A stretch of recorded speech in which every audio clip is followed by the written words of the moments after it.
Hi, everyone. Hey, Not Nay. Welcome, 7988. Welcome to the membership. I appreciate that.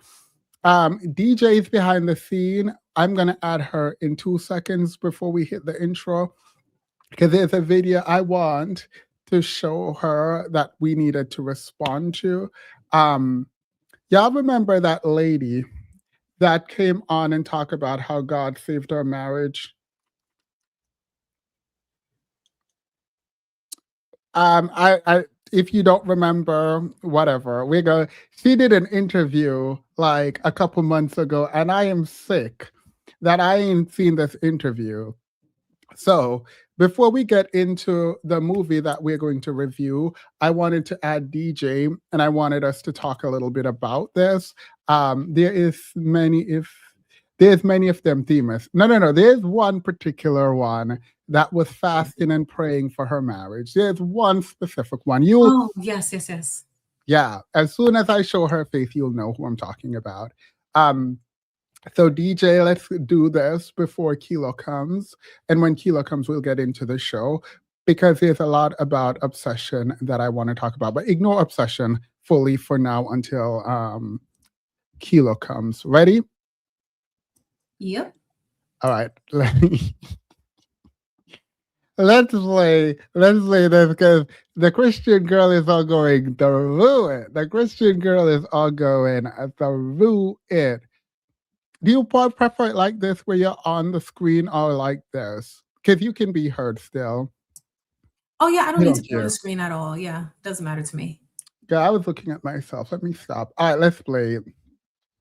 So she's doing an interview, and this is how the interviewer is going to introduce her. Let me know if you can hear it. I love that though. I mean, I think from listening to Yep. you, it's so refreshing. And I can't wait to put this episode out because it's like it's gonna be from a perspective you're not necessarily getting all the time. Like you see a lot of therapists that are so viral, so big. There was one woman, she's her name's like Rahida or something like that. She specialized in narcissism, and you go and watch, and she was like, oh, there's 7 different types, and she's a big thing. And I don't want to Why talk does it down on her or sound anything, but weird? I was watching her and studying her, but she's like adamant Is it too fast? situation. I don't know if it's too fast or if it's like low. I'm used to hearing it booming a little bit more, but all the volumes are up. Maybe it's their mic. I don't think it's our mic. Happy Juneteenth, by the way. I'm boycotting working. Happy Juneteenth. Period. Get a friend, a white friend, to give you money. Is that what we do? That's what we do.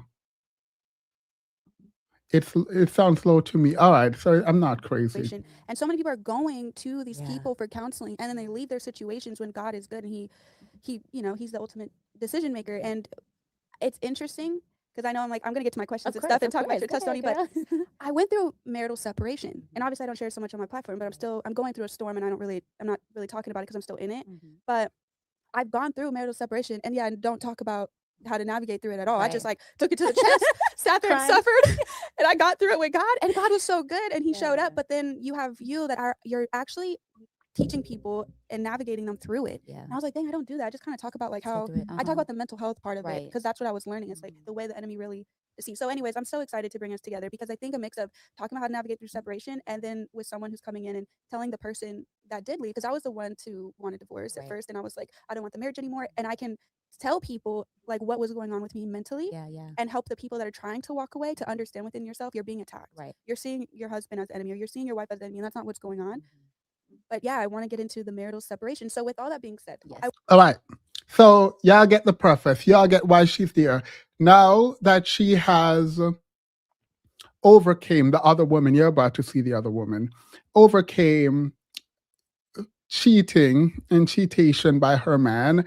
The enemy, mind you, is attacking their marriage, and she's overcome this, her man cheating. She is now teaching other women how to overcome their man cheating.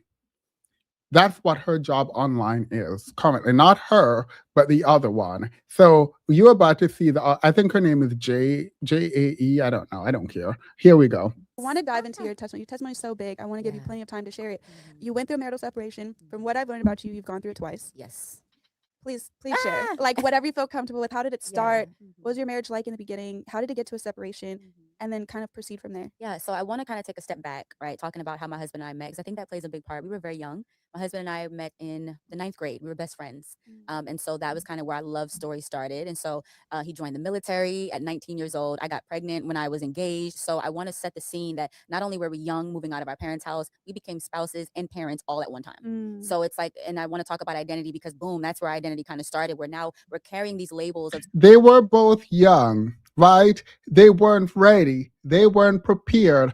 But did she cheat on him? Did she cheat on him? Because if they were both young, and the excuse for why the man was acting the way he was acting is because they were both young, what was your bad action, ma'am? Because I can agree that being young and getting into a marriage is a problem, but using that as an excuse when you did not act bad is weird. It's weird. spouse and parent, not really knowing who we are, who God has called us to be. So now there's these 2 new identities added onto us, right? So the first time we separated, we moved to Texas, Killeen, Texas, to live with my husband's friend because we were like, we're young, let's move out, let's get a life started. And our son at the time, I think, was like almost a year old. So we move out there, tumultuous, because again, it's our first time being outside of family. We're parents, we're trying to navigate that, no support system. We don't have jobs, we don't have money. So there's the strain of all these things on us. And it was during that time where we were just not on one accord. We didn't know how to be spouses. We argued all the time, always yelling, always upset with each other. And it was during that time when my husband was the one that was like, look, I can't do this anymore. And that first time I was like, oh no, like I need my marriage. And so I told him, hey, I want to fight. That was like the beginning to some level of understanding of who God was, because I'll never forget when my husband told me he was done. I was so like desperate. I was like, I'm going to fast. Had no idea what it really meant, but I was like, I'm just not going to drink any water. That was my idea of a fast. Right. I'm gonna have food though and juice. And that's the thing, right? So I'm like, okay, I'm just gonna drink this water. I'm just gonna drink water. I think it was just water and that's it, or something like that. It was very surface level, something like that. And so we tried for like another week, but then he was like, look, I can't do it. You need to go. He told me to leave. I was like, are you sure you want me to do this? He's like, yes, go. So I packed up a little bit of my things, took my son, went to my mom's house, and lived at my mom's house. That was when I'm begging my husband, like, please, I want my marriage, right? He was just like, look, it's better off if we just stay separated and we work on ourselves. There was a family friend of his who at the time was claiming to be a prophet. And I was desperate. And so they get you. Girl. They get you. So he was just like, oh, I'm sorry, I have it over here. He was just like, what did he say to me? He said, are you saved? I said, well, no, what does that mean? So he helped me get saved. You know, I said the prayer, I got saved. And I was like, okay, what now? I didn't tell him that, but I'm like, now what? You know, that was the beginning to when I gave my life to the Lord. And that was also when that prophet told me, every day I want you to thank God for restoring your marriage. And again, I'm like, whoa, okay. Now I knew of God because my family, you know, growing up, we hear about God, but I wasn't really in the church. My grandma kind of introduced me to church, but I hated it. You know, as a kid, your grandma just drags you to church and you got to put on all the, so I wasn't really into it. But at that moment, I said, okay, I'm going to start thanking God. That was the catalyst. So my first separation was for about 6 months. That was a time where I had no friends to count on, no family members. If I did talk to someone about what I was trying to do, they would tell me, you need to leave. Like, what's the point? He doesn't want to be with you anymore. Let it go. And in my mind, I'm like, no, I don't want to let it go. I had no family, no friends. My parents didn't understand because your parents sometimes come from the angle of, I care about you. I don't want you to go through this, right? So it's just me and God, literally me, God, and my son. And so I started out my relationship with God. I had the daily Bible app. I would read the daily Bible verse. I'd write it down. I'd write down what it meant to me, what I felt like God was saying to me through it. And I talked to God all day long. There was not a moment where I was not talking to God. I mean that. Before I went to bed, when I was driving to work, I had a job that was like 45 minutes away. And I would drive there talking to God. I'd drive back talking to God all day long. I would cry out to him. And it was during that time where I found the most peace. I fell in love with myself again. I fell in love with God. And I'll never forget, there was even one point in time where I was like, God, you know, I don't really miss my husband that much. Like, is that bad? I felt bad. And I remember God telling me, well, no, that's exactly where I want you to be. Because I'm at peace. I'm trusting in him. I'm not worried about my husband. Not that I was letting it go, but I was just at peace. Her husband was cheating on her with another woman, left her for another woman. She's fasting and praying to get her husband back. And she's telling us that she had forgotten her husband while she's fasting and praying to get her husband back. She just forgot about him. She lying. She needed religion to tell her what to do because she was like breaking emotionally. She's like a low self-esteem person, it seems, who just needed something to tell her that it was going to be okay, and that was God. And it was during that time where God used me as a vessel for my husband, right? Like, God would tell me every now and then, text him and check in on him or tell him that you love him. And my husband wanted nothing to do with me. We weren't talking at all. Every now. Your husband kicked you out of y'all's marital home. You had to go move in with your mom. You are fasting and praying to get your husband back. And you believe in your fasting and praying that God, the big G God, was telling you specifically, intervene in you specifically to text your husband. You believe the God of the universe came to you specifically to tell you to text your husband that you loved him. Girl, please get out of my face. Now and then, like, maybe he'd say something. One of the things about Christians, by the way, that I've found is how like egotistical they are. This is one of like the biggest turnoff for me in Christianity. It is each Christian's belief that they are the center of the universe and that the God that has allowed so much to happen, that have created so much, is taking time out of his day to tell you to go text someone. Hey DJ, are you there? No, I am. I'm just. As soon as I saw her face, I already knew what was gonna be said. This is a certain. I see now. This is just yet another example of when somebody's delusion is fed into instead of like purposefully dissipated.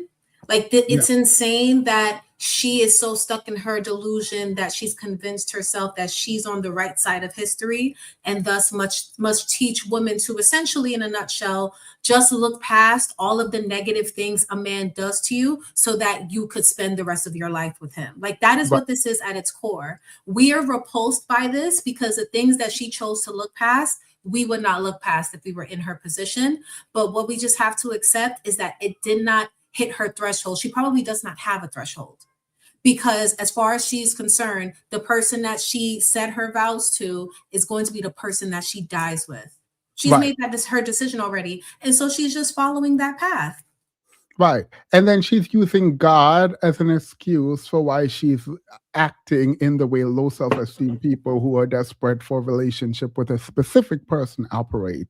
Like she's using God as an excuse. Oh yeah, absolutely. Like every time, oh well, God told me. No, you just thought that thing. Right. Because if God told you every little thing that you did, what you're telling me is that God also told your husband to leave you. Right. He also told your husband to cheat on you. And then he told your husband to come back to you. If God is telling you to do all these things. And then leave you again, because this is the first time. He about to leave another time. He gonna come back, impregnate her, and leave again. But you know what? None of this matters because he's there with her now. Mm-hmm. And that is what she's teaching women to persevere. That's it. And a lot of women, Christian women, are not going to care what anyone else has to say because all they want to do is save their marriage. Yes, that is it. That is all. So she's gone to multiple people which I'm surprised by, considering it sounds like she grew up in the church, but those people said, no, leave him.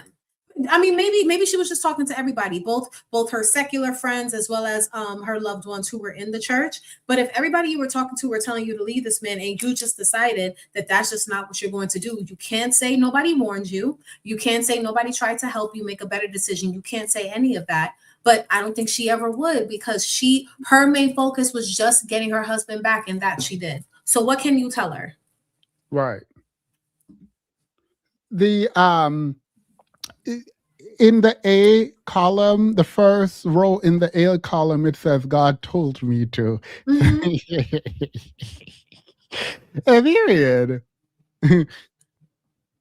But we were barely talking. So I would randomly text him, hey, how are you? Sometimes I get a response. Sometimes I didn't, but I was obedient. Yeah. Sometimes if God said, tell him that you love him, I said, okay, I love you.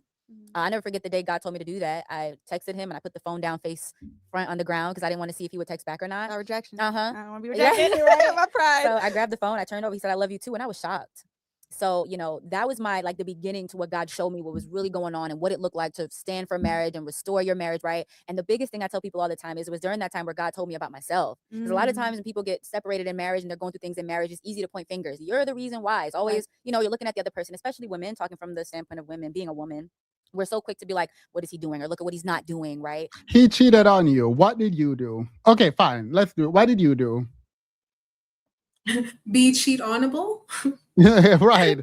He cheated on you in your marriage. What did you do? Be the perfect person to cheat on. Period. Have that I deserve to be cheated on kind of feeling. Right, like she's there talking about most time you look at the other person. Yeah, the other person cheated and kick you out of the home. Right, to cheat and to kick her out. Watch her explain what she did. Because God told her, don't worry about the other person who cheated on you and left the marriage. What did you do wrong? So let's hear what you did wrong.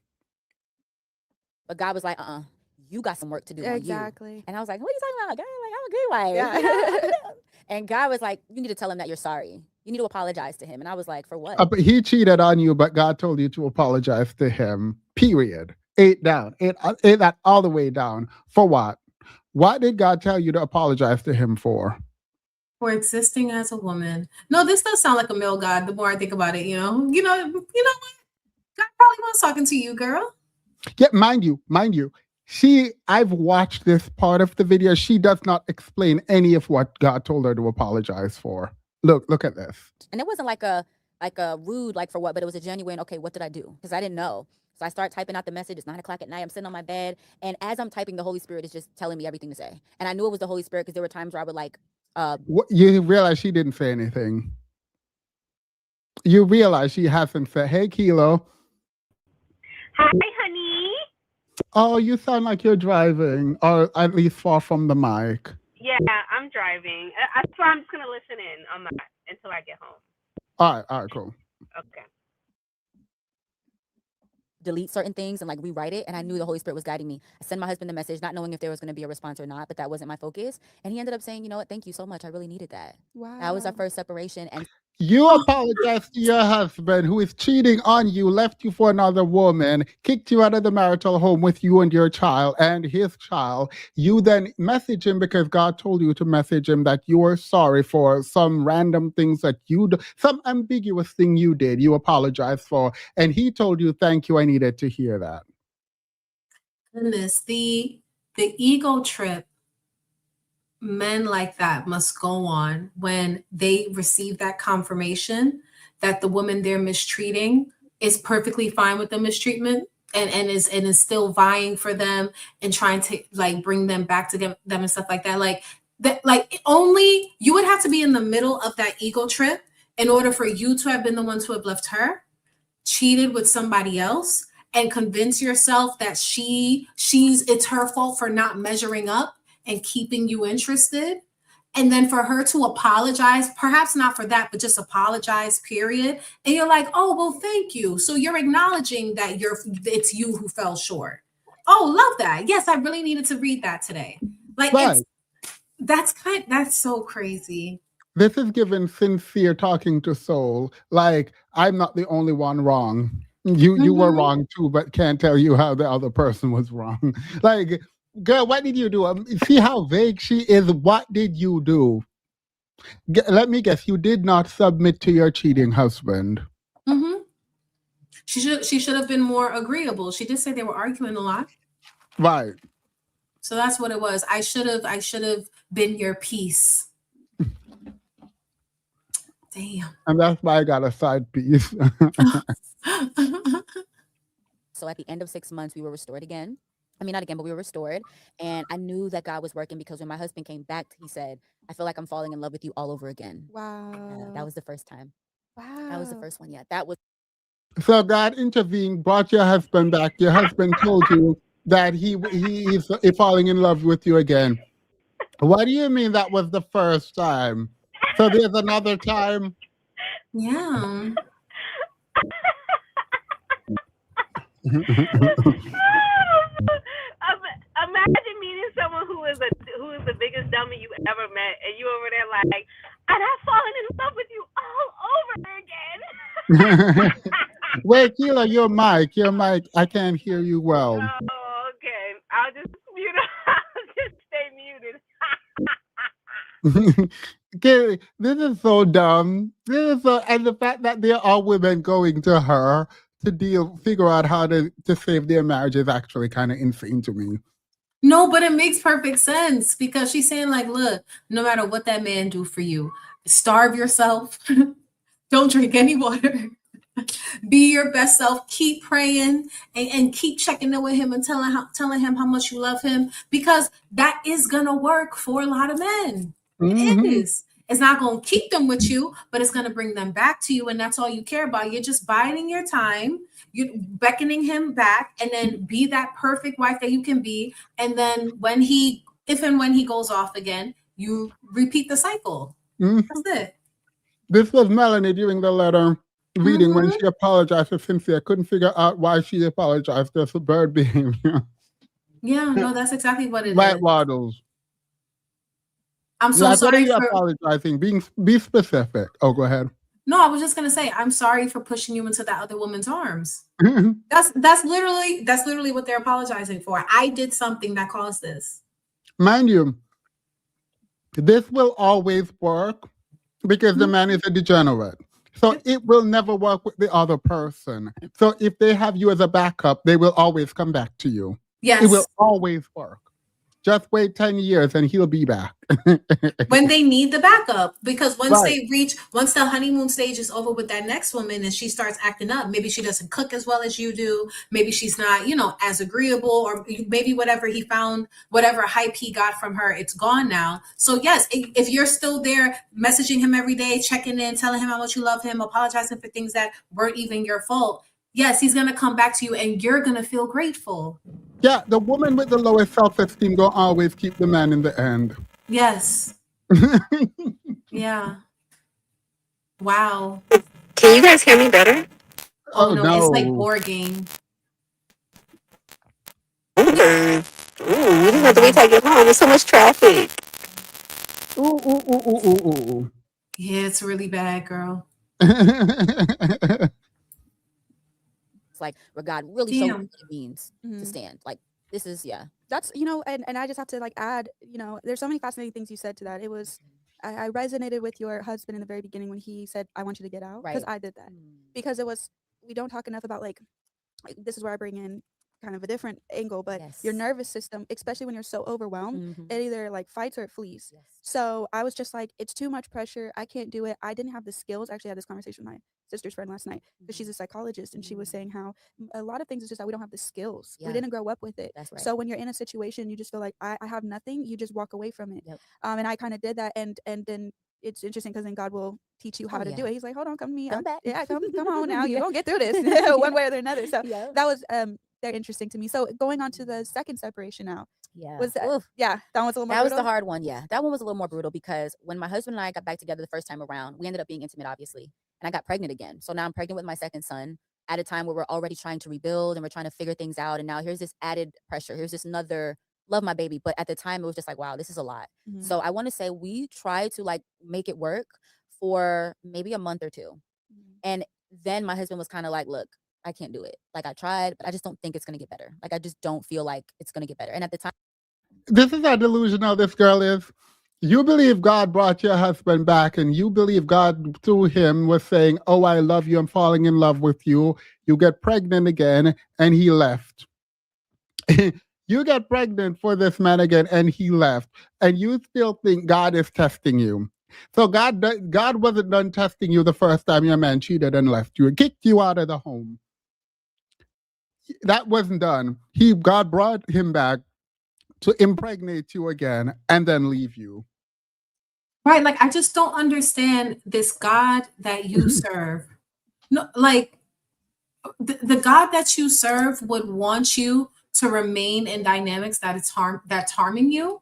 Like, why is it that the test is, or for you to pass the test, you have to persevere and endure all of that harm? Why can't you coming face to face with somebody who does not like you and you having to see that and part ways with that person? Why can't that be you passing the test? Right. I don't get it. Mind you, infidelity is in the Bible as one of the ways to end a marriage, reasons to end a marriage. And she up here fighting God. Because if anything, God is telling her to leave. If there is anything being told to this woman by divine intervention, it is please leave that. That's disgusting, degenerate, useless, weak, nothing a be of a man and that marriage. That's the only thing being told to her. And she ignoring all of that to stick with the man because she wants it. Her ego wants it. That is it. Like, especially because I could be just a bit more understanding of Christian women who do not initiate divorces, but that's not even what this is. He left you. So he made his decision. And what you're basically saying is that you're trying to change his mind. He made his decision and you're not okay with it. So you're trying to change it instead of accepting it. That's a problem too. This is going to lead into a discussion of obsession because she obsessed. Here's the problem. She's trying to take this man's free will away. Yes. A lot of Christian women are trying to engage in witchcraft. And I didn't know this until I saw it firsthand this year. I'm gonna tell you how. This lady admitted that she's fasting and praying to bring her husband back, the same way this one is doing. And I was like, I still go to church. And I was trying to give her like something that I had. I'm not going to say what. And she was like, no, I can't take that because I'm fasting and I cannot touch these kinds of things because I'm with God and I'm trying to get someone back into my life. Now, she ain't confessed that it was her husband, but I just, in my head, it's her husband. And then it clicked to me that she cannot touch, like she can't even touch the thing that I was trying to give to her, right? It clicked to me that you all are like restraining yourself and not eating and not doing this and not doing that because you all are trying to like literally like control and take away the free will of the other person who has left you to pull them back into your life through some kind of supernatural means. It is weird to me because now you feel okay doing whatever you're doing because you think that is through God that you're doing it. You are saying you're doing all these rituals so that God can force that husband back into your life, can change your husband heart, can soften your husband heart. It sounds like you're trying to control someone. It sounds like you're egotistical and you're attempting to control someone. Yep. Mm-hmm. Mm-hmm. Yep. That's what it sounds like to me too. The person made a decision and you're trying to overrule their free will. That's what you're doing. You don't trust their own judgment of how they want to live their life. Yeah. Yeah. You're going to impose your will on someone else. Like you can't touch. Girl, please. And we were like looking for a place out there to move out of my mom's house so we could move back in with each other and live together. And he was just like, I can't do it. So I was pregnant during the time. He and I didn't communicate at all. We didn't talk about the baby. He knew nothing about my son, my second baby, knew nothing about him. We did not talk at all. And that time we were separated for the full duration of my pregnancy. Wow. Yes. And it was about right after he told me that he wanted to separate again. I think it was like a month after or so where I found out that he was talking to another woman. He was with another woman at the time. So it was after he said to me, hey, look, I can't do this anymore. And then he ended up meeting someone at work. Now that time was a lot different than the first time. Right. Not only because there was a baby, but I feel like God. Go ahead, DJ. Oh, I'm so sorry. I forgot I was off mute. No, I don't have anything to say. This is ridiculous. Most women want menace, but not real love relationship. I actually wouldn't just say women. I think most people want someone to control. And again, when we talk about obsession, we have to get into this because it's not about who that person is and you actually caring about someone. It is about complete possession and ownership of someone else. And that is actually kind of scary. That and just consistent access to affection with no regard for everything that's supposed to come with it. Yeah. Yeah. Talking about she ended up pregnant. Girl, please. Right. It just happens. Right. Like your man out there cheating and you out here sleeping with him without a condom. Girl, please. You and that clinic about to be husband and wife. Was a little bit different. Where the beginning, I had a little bit more glimpses into what God was doing, but the second time around, there wasn't many glimpses. We didn't talk often at all, like barely. Like God wasn't telling me to reach out to him. God had me being very still, very silent, and it was very hard. But during that time, it was very hard because obviously infidelity, it affects your self-esteem and like, his family and people around know what's going on. And there's this element of embarrassment and shame. And you're trying to suppress it because like, you're not supposed to be ashamed because why? That's your husband, So there was a lot of elements there that were at play. And it was during that time where I fell into the trap of like comparing myself to the woman and looking at her and, so there was a lot there. The second time around, even though it was longer, there wasn't a lot going on for like, where you could see God's hand, so to speak. It was a true testament of my faith. The first time around, here's these glimpses. Not only that, I'm using you as a vessel. The second time around, you're not being used. I wasn't being used to actively do anything. And God also wasn't really like showing me much. He would give me dreams because I would pray like, Lord, tell me what my husband's going through. Like, what's going on? He would give me dreams. So I knew through dreams. See, this is literally obsession.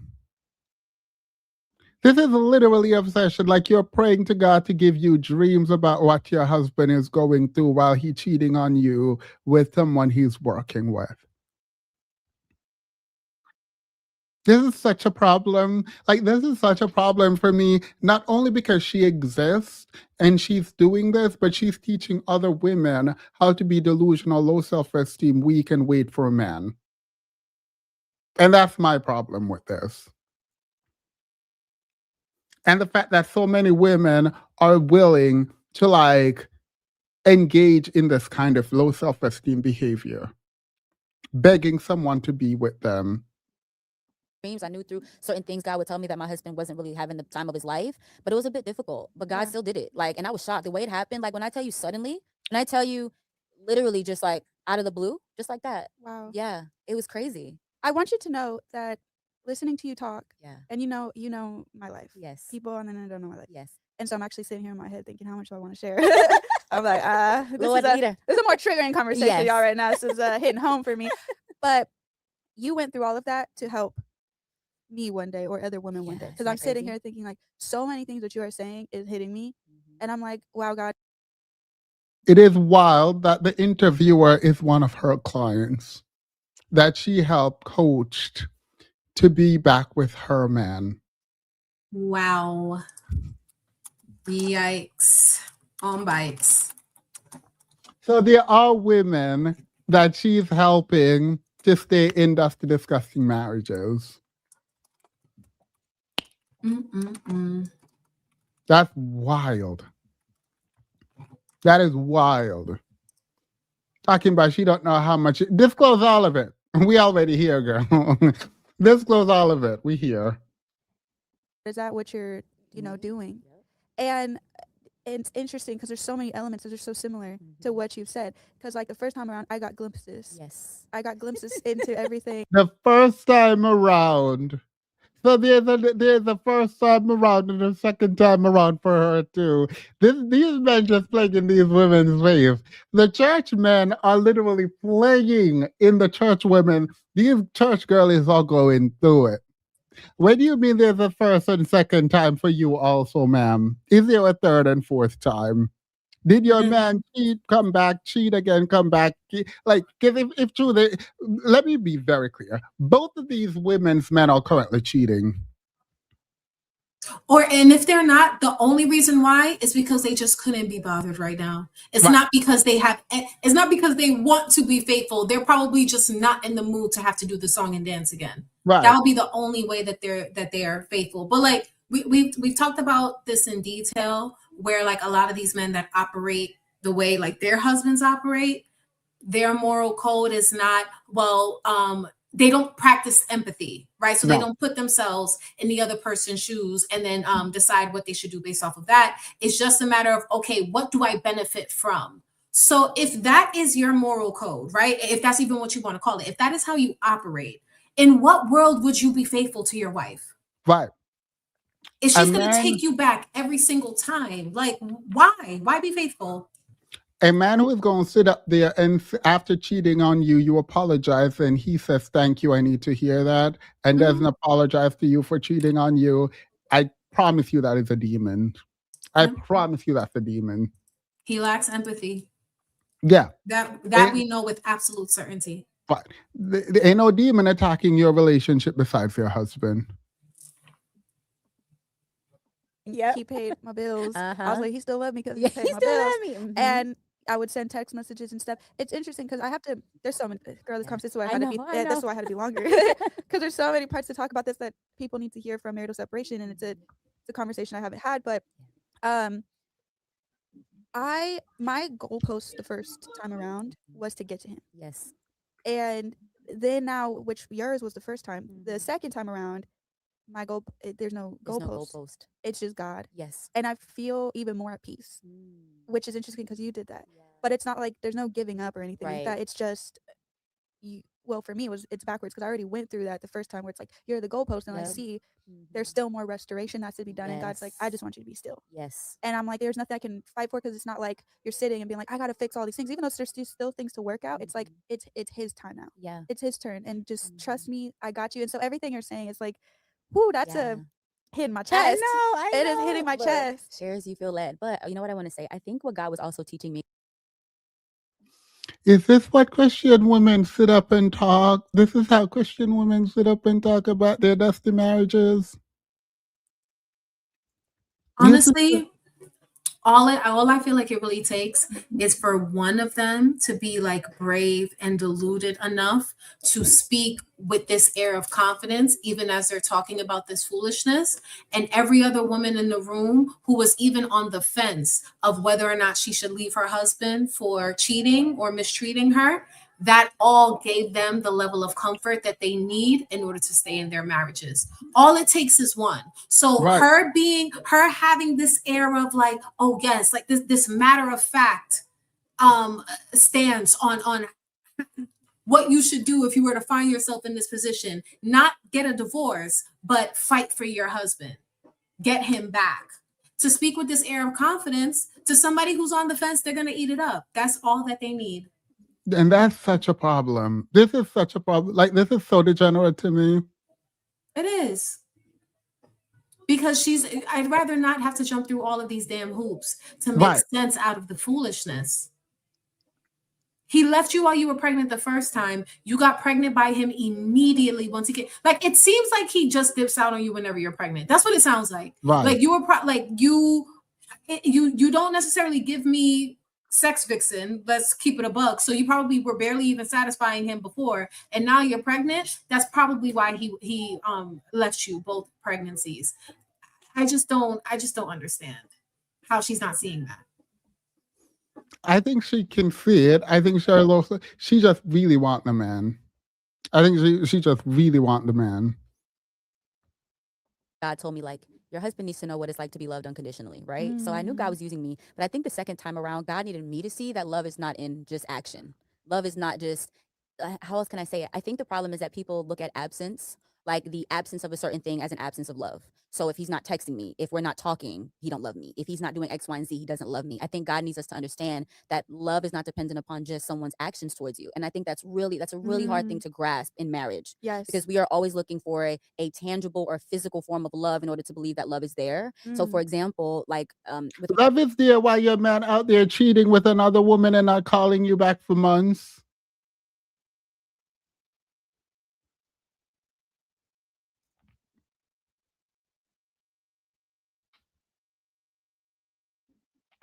my husband, right? And I don't want to get off topic, but with my husband, he was not very affectionate, not because he didn't want to, but because he didn't grow up having it at all. So he didn't know how to. Now, a woman who is traumatized or wounded or hurt will look at the absence of affection and automatically think he just doesn't want to. It affects our perception. And I think God knew that we need to have his perception of things, not our own. Because if we looked at it through our own eyes, oh, he's not texting me, we're not talking, there's no glimpses, God's not going to do it, it's not worth it, he don't love me. Whole time, this man does love you, he does want to do these things, he doesn't know how, he's stuck, he's That's his love language is insane. Him being with another woman and cheating and being silent is his love language, period.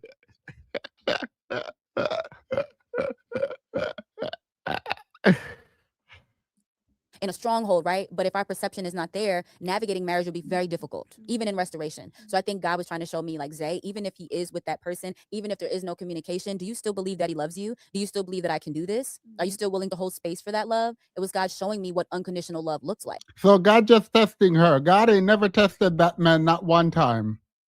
God ain't never tested that man one time, but God keep testing this woman to see if this woman is Job. This woman is Job, and God testing Job, her, and never, ever that man, ever. Ever. So God only tests the women's, period. Which is the love he gives us. Yeah. I get jumping around, and I don't mean to change the conversation, but it made me think about the mirror thing that I've learned from you. Yeah. And I had an idea of it already, but I didn't. Wait, what mirror thing? Where in the Bible they have mirror things? I want to know what mirror thing. Please explain that mirror thing you learned from her. I need to know this mirror thing. Because this sounds like witchcraft again. Ain't nothing wrong with a little witchcraft, but you don't be up here pretending like you're Christian, talking about the mirror thing. Did you put his name in the mirror and call it and say you love it? Let me hear it. Have the words to describe it because I was able to express to you what I've seen, which, I think that's why I'm able to give so much grace, because the way the spiritual realm works is crazy. Yeah. Because you could have all these tools. Like I was humbled, in my new season is like I have all these tools of how to communicate. I have all these tools of like how childhood trauma affects us and the nervous system and all this stuff. And it doesn't change anything, because at the end of the day, like the way the enemy can come in, or just even childhood trauma, like once they're triggered and then they're in that spot, it's a fog. Yeah. And it just, you have to just pray and sit and wait until they get out of it. And they can be hurting you, and it's so, you were the one to tell me this, it's really not personal. Like it's not Yes. personal. I have to keep reminding myself that, but also because I was the one that hurt my husband. So when it was when in the beginning of my marriage, I was hurting him. I was so abusive. I was verbally abusive. I was physically abusive. Yeah, girl, me you too. know. At one point. Oh really? yeah, girl. Oh, thank God you said something, because people would beat me up in the Girl, dang, yeah, no, I the was dang comments when I was sharing that information. But yeah. Sometimes, who you got? Hey, I don't know how we can get on this, but me and my best friend, we make a joke saying I couldn't be a man because I would hit my woman. Girl, at least Because my emotions, men are strong, because I don't have the restraint to not choke No, you out. literally, Like how do yeah. you Mind you, she probably mad at herself for hitting her husband who was cheating on her. You shouldn't be hitting anyone, by the way. But like, I want to hear. See, this is the problem with this one. Light skin over here. The problem with light skin is this. I'm going to need you to tell me specifics on what was happening. Happy birthday, Bullet Magnet. I didn't know that. 28 years old. Happy Aw, birthday. happy birthday. Oh, hugs. men do it? God Praise bless you. God. Please don't hit your woman. But I'm No, just yeah. saying, that I couldn't be a man with that restraint. Because, but I hurt him, and I got out of the fog because I saw him as my enemy. Like Yes. it was just, you're the one that's triggering me. Like you're the mirror. Yeah. You're showing me everything I'm not. Yep. You're showing me I'm like got these issues and these monsters, and I didn't feel like these demons were in me Yep. until you showed up. I Mhm. didn't have issues or conflict or arguing every day until you showed up. That's right. And before I was married, I was fine. I had a great life, so I want you gone. And this is what the headspace you get into. And then once you kick them out or you separate yourself, you feel this relief, and it's a fraud, because Yep. later you feel lonely and you realize, dang, I could have communicated through that, or you second guess, and it takes some time. Mind you, that's actually the best. So if you kick someone out and you generally feel relief, that's not a good sign to bring them back. Even when you feel lonely, everyone gets lonely, by the way. Right? And so if that feeling of loneliness is what brings them back into your life, you're just a toxic, low self-esteem degenerate who don't know how to be by yourself. That's how I'm going to put that. Because if you feel relief when you kicked your man out, it means your man brings you issues. The relief is a fraud because it's not everlasting. Like literally that's basically what I heard, because you felt relief at first for a reason, but since it didn't last long enough, or it wasn't strong enough to keep you from feeling lonely, now all you care about is the fact that you feel lonely in this moment, and of the millions of things that you can do in order to quell that loneliness, you choose to go back to the person that you left. Right. That's still a choice. Mind you, I think she should go to prison. Yeah, I don't like the comment she made about what she would do if she were a man. To me, like you lack regulation, if that's the case. You were telling me you were physically abusive to a man. I did not ignore that. You need to go to jail. You were degenerate. Not only that, but isn't it just so funny that the very men they think less of, where they see them as these savages that are incapable of having discipline, incapable of keeping their hands to themselves and all these things, but yet they are the right person to lead you in your life. How are they both? Right. I need this preference locked up immediately. I need this preference locked up. Talking about you hit men and joking about it. Talking about if I were a man, I would be abusive. You're currently abusive. You don't need to be a man. You're hitting him. You said you're hitting him.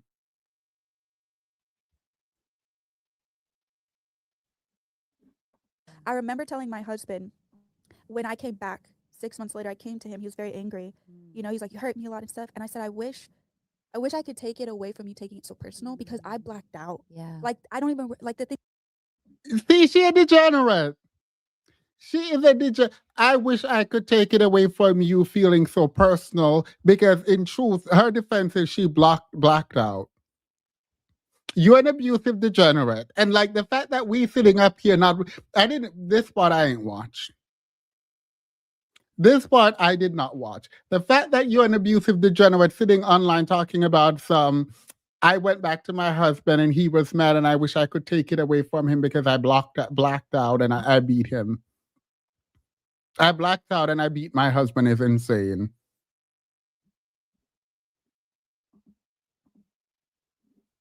He was telling me, I was like, I don't even remember. Like literally, it was like, have you ever seen Get Out? And he was in a sunken place. Yeah. When I would get triggered, I would get sucked away from my body, and I just would hit or I would say things, and I would do whatever in that moment that made me feel safe because you're the bear. Yeah. And then once my body was like, okay, we're safe, I would come back and I would see my husband be like, bro, you just hurt me. You just did all this stuff. And I'll be like, I did, like, you know, that's how bad it was. And so I remember telling him, I don't know how to take it away from you taking it so personally. I understand I hurt you and I take full responsibility and accountability. And I took the heat for a long time too, because he was angry, but he saw over time, like, God, like that was a fog over her. That wasn't her. Okay, so her husband is Zay, basically. That's what I'm hearing. Wait, she's mad he taking it personal because it's not really her. She's sucked into her body and her body just operating on its own, beating that man. And then she comes back after she finished beating that man. All right, so yeah, her husband is Zay and she's actually the husband. she's Zay's husband. Yeah. Okay, got it. No, she needs to go to prison. Let's be very clear. Let's be very, very clear. Ain't no yay this, no that, preference this, preference. She needs to be in prison behind bars. Demonic. Talking about it wasn't her, there was a fog. Abusive little demon. So anyways, just not to even get off track, but watching it happen then to your partner. That is tough because I did it and then now I'm like, I can't even say nothing because it's like I went through that. And the enemy will come for whoever's vulnerable and weak. He does. He'll come to the woman. That's why we got to get our emotions in check because he always comes for the woman first. Always. So if now the woman's solid, because that's what happened, I was solid, God, you know. The devil always comes for the women first. Tell that to the woman sitting across from you. Oh, you are. You are. Because that man was out cheating. Her husband was out cheating, not her. So the devil didn't actually come for the woman first. It came and took that man right up out that house. Actually, the man kicked her out her house. So that's that on that. Talking about the women all week, and that's why they come for them. Tell that to her husband who went out there cheating on her. Devil always come for the woman first. Are you dumb? Where is this? Where we have this bingo card, girl?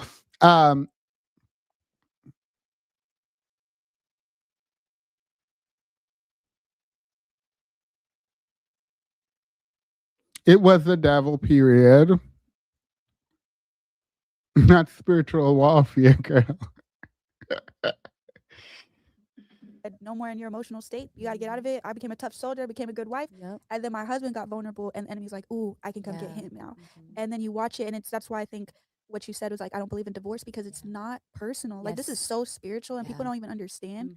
But anyways, I don't know what your thoughts. This is the first time I've seen a woman use spirituality in this way to sort of escape responsibility and accountability for their own behavior. She's like, look, guys, it's not even me.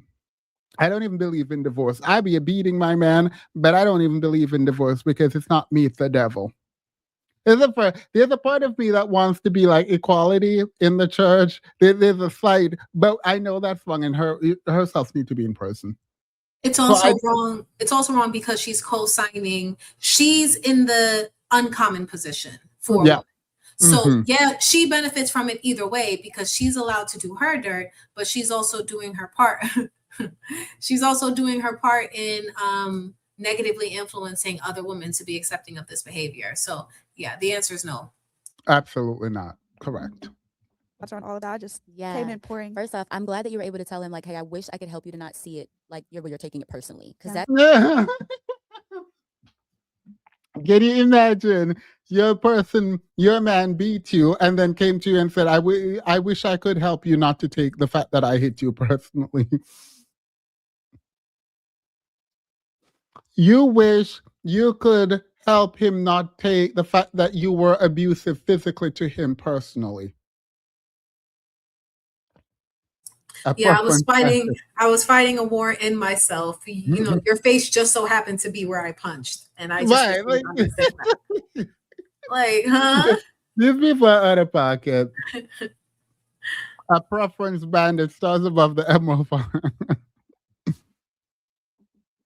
That's the thing we struggle with the most, right? It's like we're gonna internalize it, and oftentimes we internalize it when we don't have our identity in Christ. So if your husband's identity wasn't fully rooted in Christ, where he's secure and he knows, I know who God has called me to be, and I know my goodness, then it's easier for him to look at you and be like, oh, this is not because of me. It's not because I'm not worthy or she hates me. It's just she has something going on. So how can I go to God and help her overcome this thing, right? Exactly. So that's what people have to. How can he go to God and help you overcome being physically abusive? The problem with this is, you're right, DJ. This is the uncommon position. They're telling women to do this. They're telling women, through her experience being the abuser, that when men are abusing them, they can go to God and have God redeem the abusive husband, because the abusive husband is not to be blamed, and you should not be taking those physical abuse personally. That's what they're telling, actually. This is a problem. Lock both of them up. Hey, DJ, can you talk now? Kilo and yes. Kilo. All I heard is I could beat my nigga. Period. Period. As God intended. Okay. Got it. Ate that right on up. I like this little podcast. I think they know that they cannot say, hey, women, when your man is physically abusive to you, don't take it personally, go to God. I know they know they can't say that. So what they're doing is the inverse of that kind of relationship while sending the same message. This is actually a problem, because women are the one getting abused by men. Whatever she's talking about, it does not happen as a general matter. What happens is women getting beat and abused physically by men. And so when that is happening, and you're saying in your situation, when a person is beating because I'm a woman and I'm hitting my man, he shouldn't take it personally because it's not me, it's some fog, it's the demon. You're also telling the people who are victims, generally women, that they should not take being victimized by their partners personally, and they should take it to God, because it's not the man being abusive, it's some demonic forces that they need to pray off. That is a problem. That is a problem.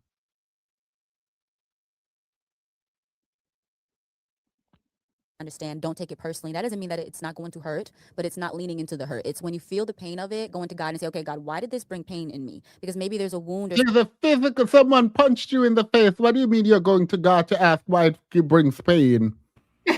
Why does this stab wound hurt me so, Lord? Wait, Oh, I cannot. These people just, I don't know what we're doing every day. We're going to need people to stop talking about Christianity for a good, 10 years. We need to do a rebrand, because everybody talking just sounds so ridiculous. Like, y'all, I knew it was a child when she was like, just because the man doesn't show you he loves you and treats you like absolute dog shit doesn't mean he doesn't love you. Like, what? Girl, get off my phone. Get off my phone, girl. Kind of triggered, and it's like that wound may not be because of them, like the wound may have already been there, and then whatever they did kind of just like stuck something in the wound again, right? And that brings me to one thing that I try to tell people too, is like sometimes what the enemy wants us to do is believe that our spouse is the cause, when it's not that they're the cause, is they just resurface something that was already there. So instead of looking at your spouse like, oh, they're doing this to hurt me, look at it like, okay, they brought something up. It's not because of them, something else happened, whether it's childhood or whatever, and now what they're doing is highlighting that to me, is triggering it and bringing it to God. It's all about when you feel the feelings, when you feel the problems, when your man cheated on you. What is that bringing up in you that you need to bring to God? Your man punched you in the face. What is that bringing up in you that you need to bring to God and not the police? These two women are dumb. Very dumb. They're stupid. And if you're in the church listening to this foolishness, you're dumb too. It is what it is. All y'all dumb. Ain't no reason for y'all to be sitting here talking about abuse in this way. There's no reason. Zero reason for you to be doing this.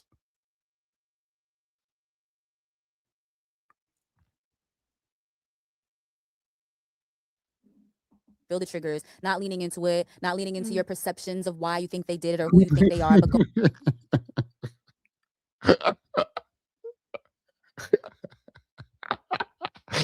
Okay, you play Italian too much. You play Italian too much. I saw the preview of what is to come tonight, and my girl Kada might be fighting again for the #1 spot with Trinity. Won't talk about that right now. going to God. God, he did this or she did this. It made me feel this way. Why? What's the root cause of this? What's the root cause of why they're doing what they're doing? You know, it's all about having God's perception. And Because when you, no, I'm sorry. No, Because I just want to stop. say, when you're looking at it any other way, it's probably the way that the enemy sees it, We're gonna start the video actually when this goes right here. I just wanted them to complete this thought. which is the lie. The enemy wants us to believe the lie. Yeah. And just to add on to what you're saying, my best friend worded it like this. She said, just try to picture that your life, and I want to share this with everybody.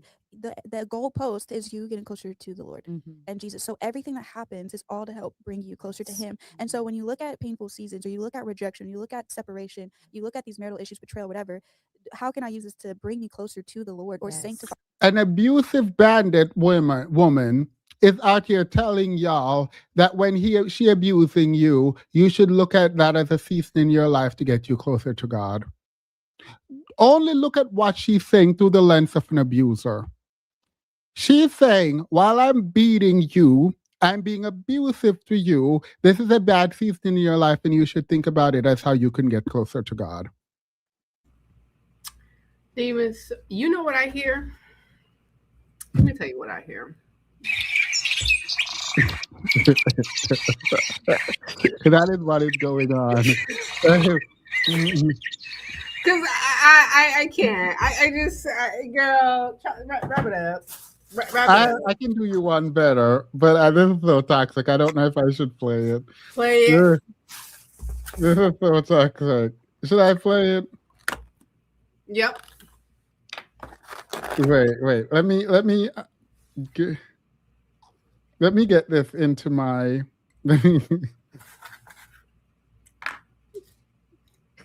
Alright, I'm gonna play it. Wait. I'm gonna play it. This is what I hear. Uh-oh. Tweet, y'all. Tweet, motherfucker, tweet. Tweet. I've been waiting to tweet all motherfucking night. No, for real. Good morning. Tweet, y'all. Tweet, motherfucker, tweet. Tweet, motherfucker, tweet. Tweet, motherfucker, tweet. Tweet, motherfucker, tweet. Tweet, motherfucker, tweet. What? Motherfucker, tweet. Tweet, motherfucker, tweet. Tweet, motherfucker, tweet. Tweet, motherfucker, tweet. Tweet, motherfucker, I want to see. I'm going to tweet all on this beat. Beans on the bird, get the worm early. The bird gets the worm early is crazy. That's a whole bar. You know the bird get the worm early. A bar. A whole bar. Because what is actually happening?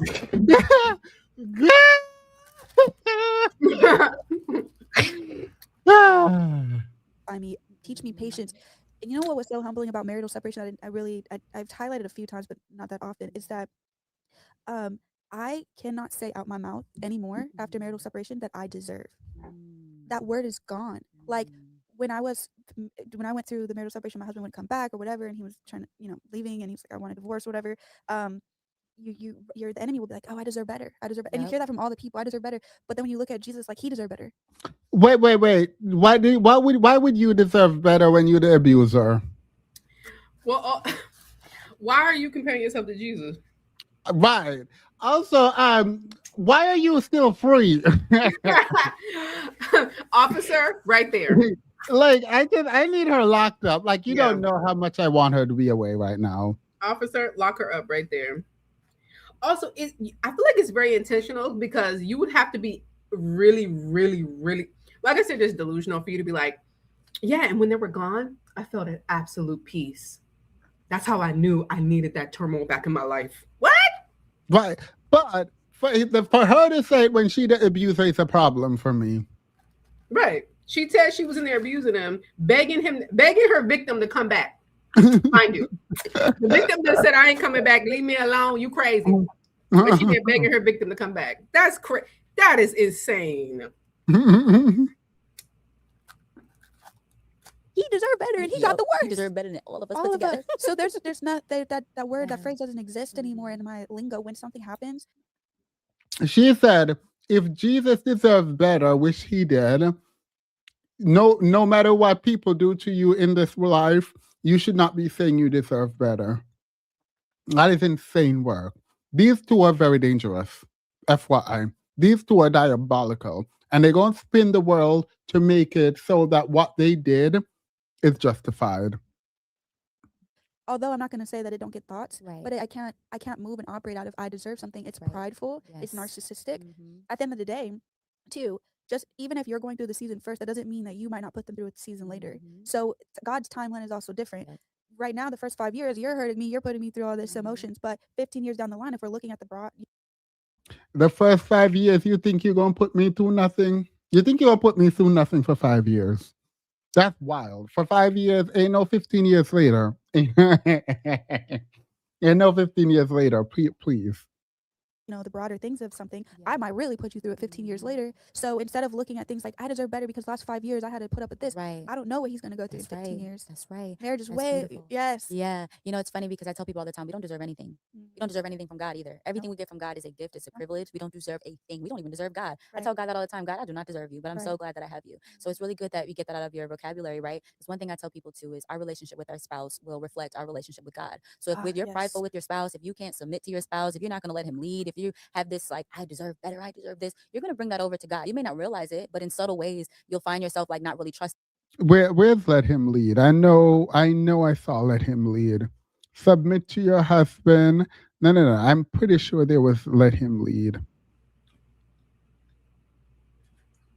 What's kind of funny is also she's like, you don't know where this marriage is going to take us. I could continue to beat you more in the future. I can't have you think you deserve better. That's crazy. Like, girl, you sound wild. Is she an abusive bandit and she needs to be in prison? Yeah, like you sound crazy. It's almost done. God, or you're like find yourself being angry with God and like almost being entitled with God. And so you might have to take a step back and be like, where does that come from? And it's like, well, if you're doing that with your husband, it's gonna, bleed over into your relationship with God. So we have to remember like it's like a triangle. It's you, it's your spouse, and it's God. And so it goes both ways. If you and your spouse are not okay, your relationship with God probably isn't okay, and vice versa. It affects everyone all at one time. So it's good. All right. Well, I'm gonna come back sometime this weekend maybe and finish this. We're gonna finish this sometime this weekend, but we have better things, more important things to get into. Have you all watched Obsession? Yep. Mhm. All right. So I'm going to hit the intro and we're going to dig deep into this obsession conversation. I think to ground us, we are going to respond to a video review of Obsession. I didn't tell y'all this because I didn't want y'all to go look this up, but I need y'all's response to this video, right? So we're going to give each other some time in the beginning to like give our initial thoughts, put it out there, and then I want you to want us to respond to this video. So let's hit the intro, come back, and let's do it.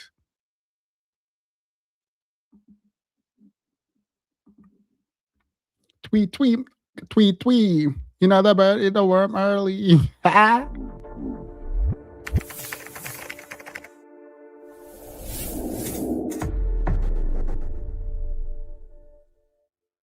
All right. Hey, what's up, guys? I'm Mike. Welcome back to We Watch a Movie.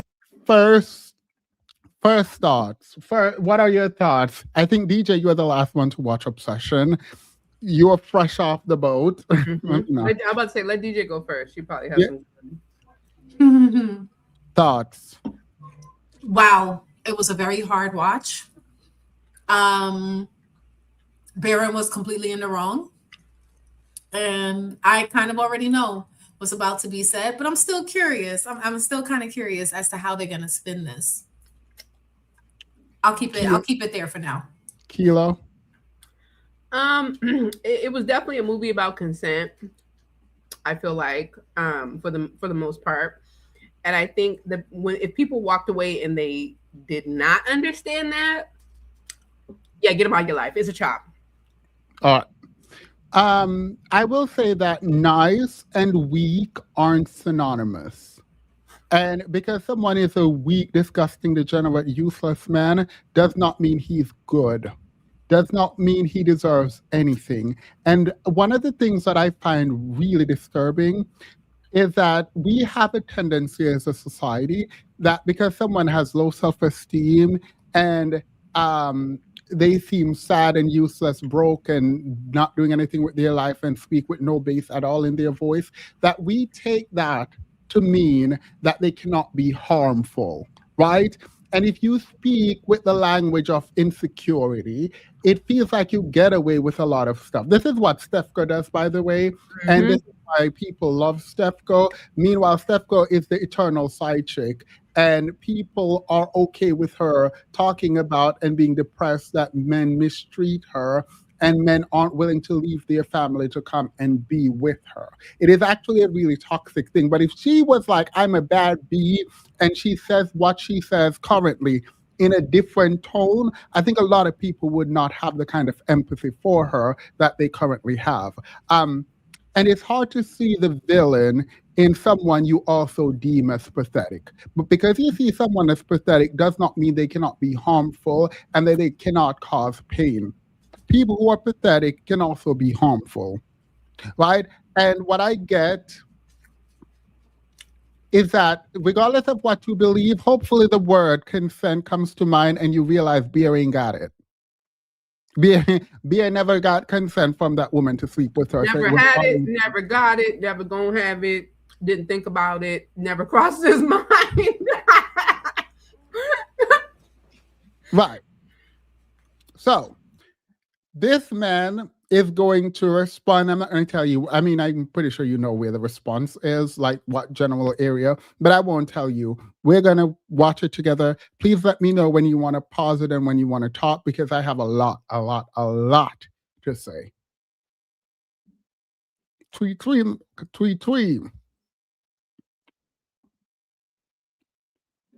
Is Bear a villain in Obsession? There will be spoilers for Obsession in this video, so if you haven't seen it yet, make sure you go watch it. It's awesome. I just watched it my second time. Still a 9 out of 10 for me. I did the whole review. You can check that out. I'll put a link to it at the end of this. But the reason that I went to rewatch it the second time is because of this conversation that people have on whether or not Bear's the villain. I didn't think he was. And I saw an article where the lead actor was saying that the same thing. He said, I never saw him as a villain. Obviously, he didn't see him as perfectly innocent, but, you know, he was a lonely guy. And all right. So the lead actor is a problem. Let me tell you how much the lead actor is a problem. The actor for Beer. You know, the script actually had him take them pills at the end, and the lead actor suggests that he attempts to throw them up. That was not actually a part of the script. The lead actor identifies so deeply with Beer that he corrected a script to make us aware that Beer is not just a weak, disgusting degenerate, but he's evil incarnate. That you know the lead actor was the one to suggest he throw them pills up at the end, that he failed. Kilo. Yes. I'm aware of that. I looked it up after the movie just because I was like obsessed with it. And I think the actor, how can the act? Nah, let me hear what y'all have to say. Let me just hold on. Let me get my thoughts together. Actually, I just realized something. So this is what the lead actor is saying. So the question is, there's so much discourse that he's the real villain of the movie. Do you think that Beer is a victim of the cursed wish, or do you think his desire to be with Nikki and control made him the real villain from the start? The from the start should have been removed. Because he was not a real villain from the start. I'll get to that. He became a villain, but in the initial stages, he was not. He could not have known that the wish would have worked. I never thought of Beer as a villain. Period. We're done. Get out. I'm not reading anything else. What do you mean, as the lead actor for this show, you never thought of Beer as a villain? Well, no, I'm reading ahead a little bit. That doesn't make sense. That doesn't make sense. There's no way he thought that highly of him if he made him a coward in the end. No, he contradicts himself in this very paragraph, because I'm seeing Bear has good in him and he has bad in him, like all of us. I do think he leans more towards the bad in a lot of ways. Okay. You know what's happening here? You know what's happening here? Villain. Men, you know how when you tell a story about a man that did something terrible, it could be anything. And a man that does not know him, has no connection to this man at all, will come out defending them. I think that's a lot of what's happening here. Like, they see a man do something wrong. They see a man disrespect a woman. They see a man put their hands on a woman. And the first thing they do is defend him. And I always think, I'm like, you don't know that man. Why are you defending someone that you don't even know? It was like, you don't know his intentions at all. So why are you defending them? There's this need to downplay every negative action that men show you so that you don't judge them later on. And I disagree. I think they feel connected to Beer. I actually do. That's my problem. The litmus test for a man right now is to force them to watch the show and have them discuss it afterwards, and then it's a chop if they show any kind of grace or empathy to Beer. Yeah, no, but that's what I mean. I'm not saying they're disconnected. I feel like they identify with all of the men. That's my problem. They identify every single man that pops up. They identify with all of them. And there's like a visceral reaction in them to defend the behavior. They have to. Like, oh my God, that's terrible. It's always like, well, that's the Wait, 1 second. I think you're wrong, Timus. It's the fact that he would have always done that makes him a villain. See, so the reason I don't disagree with you, but I don't know that he would have always done this. You know what I mean? Yeah. He is a villain exposed his action, not before. But I get what you're saying, but I cannot. It's a movie written and acted by people, so I don't know what he would have, could have, should have done prior to the wish, right? But after the wish, we can hold him accountable for his action. I cannot, in good faith and good conscience, hold him accountable for actions I don't know if he would have engaged in. But if we were to just stay on the wish, though, right? I think the reason why men are having a very easy time relating to him, because specifically his character in his movie, if you wanted to just get down to the bare bones of what he did, all he did was make a wish. They're focused more on the act, which was very minimal in nature, and they have no regard for the impact that it made, for the implication. There is an ownership of women's bodies that comes through in these men's defense of Beer, because to leave everything at, well, he didn't know the wish would have worked. To leave it there is absolutely insane. It is insanity. When Beer looked at that woman and said, "What's so wrong with being with me?" It's a chop. It's done. It's over. Even before that, when Beer sat up on that phone and said, "No, I don't want to cancel the wish. I want to adjust." So you are fully okay with taking someone's autonomy away. You're a trash human being. Like, there is no back and forth. He is a disgusting, degenerate, weak, useless person. We are not doing this. Right. Even the wish in and of itself, is you wanting to force someone else to do something for you. Disagree. I agree with you about the wish itself, but making the wish itself is not a problem for me. No. I'm not saying no. Hey, you wanting to make a wish about anything, I don't think is the problem. I think when your wish is going to dictate how I respond against my will No, Which that's is what I'm his saying. wish. Yeah, that's my problem. But to be, I don't think that he thought it would work. And because I don't think he thought it would work, him making the wish is just him like, oh my God, I'm a dusty, disgusting degenerate who is weak. Instead of wishing for myself to have confidence, I wish this girl loved me, right? I don't think he thought it would work. And because I don't think he thought it would work, I don't fault him for the wish itself. I'm personally, I'm worried about the and maybe he didn't think about it. Like if I give him like a throw him a bone, maybe he didn't think about it. Maybe it was literally I just want her to love me. But the thought in and of itself is so scary because you don't think about it, and everyone should think about it. You know what I mean? No, like no, you don't think yeah. about But it. my thing is, so I'm cutting in, and so the thing that I want to, if we're disagreeing, I would like for you all both to address my issue. If he thought it would work and make the wish, then yes, he is attempting to take someone's free will. The absence of knowledge about whether or not it would work is why I don't fault him for the wish itself. I don't is disagree it with knowledge that. or is it lack of certainty? Knowledge. I think in this world, no one I don't think he believed in magic in any meaningful The way. reason why I can't buy that is to not believe in it. I see this on a scale where I agree with you that he was probably like 90% certain or 95% certain that it wouldn't work, but he also bought it and still broke it and followed the directions. That's not something that somebody does when they don't believe in it like 100%. Yeah, but he bought it for her and then ultimately didn't give it to her. Oh, right. I forgot. I thought he bought the crystal necklace too. And mind you, that's not what she asked him to buy. He could have bought what she actually wanted. Yeah, but I think it is fear to say he didn't know it would work and that he was just like frustrated with his dusty self in his inability to say what he wanted to say to her in the time. And then he just broke it and made a wish, not thinking anything of it.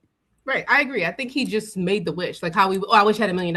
Like I think people just like the other guy that when he broke it and said, I wish I had and he's like, oh crap, this worked. Yeah, right. Like that's how I feel. Like I think ultimately that's what it is. But when I think about it a little bit more, when people make wishes generally like that, we should think more about when we like why do I want to make this person love me? Like we don't actually spend any time thinking about our wishes, is what I'm saying. I agree with your take, but when I'm like thinking about wishing someone loved me, I don't know. I think we say these wishes very like, oh, I just wish it happened. But I don't think people actually think about what they're asking. And we should think about it. Yeah, but we can't fault him for what the reasonable person I'm not faulting him. I'm not faulting him. I'm just like, it's just a thought that I'm having. Like, I do it too. I go, oh, I wish I had this. But it's like, have you really thought about what you're wishing for? Like your wish doesn't have any weight, right? I can't make any of it happen. But we really have to reflect on ourselves and be like, why am I trying to make this person love me? Like, what? Yeah, like, I think that if we believe any part of a wish would come true, we would probably be more thoughtful. But because we don't believe that any of this is real, then we are very someone said lackadaisical in the comment. We are very lax in the way that we like structure whatever wish we're making. Because we just it can be just out of frustration that we just I wish you loved me. Right. Like, oh, I wish I had $1 million. Oh, I wish I didn't have to do this job. Like whatever it is. Yeah. But I do want people to be more reflective. I do think, like, when I think about it, I think, why am I wishing for that? And a lot of people sit around and wish they had someone's life and wish they had this. And I wish I could do that. And I wish I could do this. And it's like, okay, well, think about it. Why are you trying to force that? Do you have low self-esteem? Are you jealous of that person? Like, you know what I mean? Like, there's stuff there that you could reflect on yourself with the kind of wishes that you make. I'm not saying that the wish you make in and of itself makes you a bad person. Yeah. My thing is, there's a difference between just thinking to yourself and wishing for what you want and getting a penny out of your pocket and making that wish while you're throwing it into the fountain. Even if the belief is teeny tiny, it still exists. I just don't buy that he didn't believe in it at all, because somebody who didn't believe in it at all would have probably flung that gift out the window or put it back in his pocket and forgot about it. But to follow the directions while you make your wish a very small part of you is hoping that it comes true. No, because like when I was younger, and obviously he's a grown man, but like when we were playing with like a Ouija board or whatever, no part of me believed it would work. Because if even a slight part of me thought it would work, I wouldn't do it. So like me doing something could just be that, like not me, but like someone doing something could just be out of like wanting to do it. I don't. Okay, even if I'm supposed to step back, I don't know that it is fear to even assume in any meaningful way that he thought it could work. But No. Yeah, I'm not speaking in absolutes. I'm saying it's a possibility.